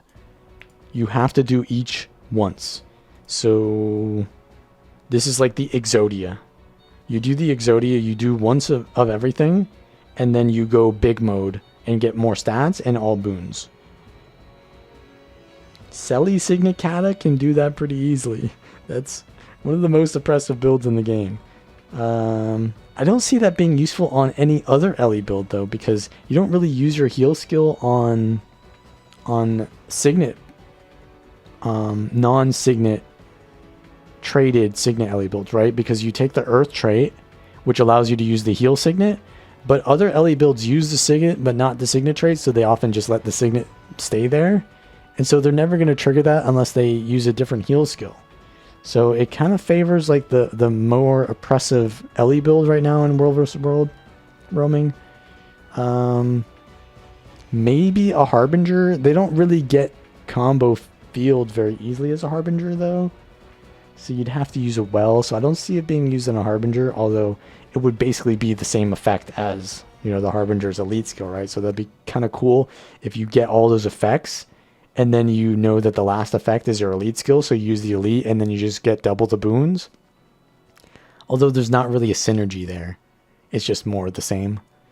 So yeah, I don't know if that's really going to be too good, because what classes want boons that aren't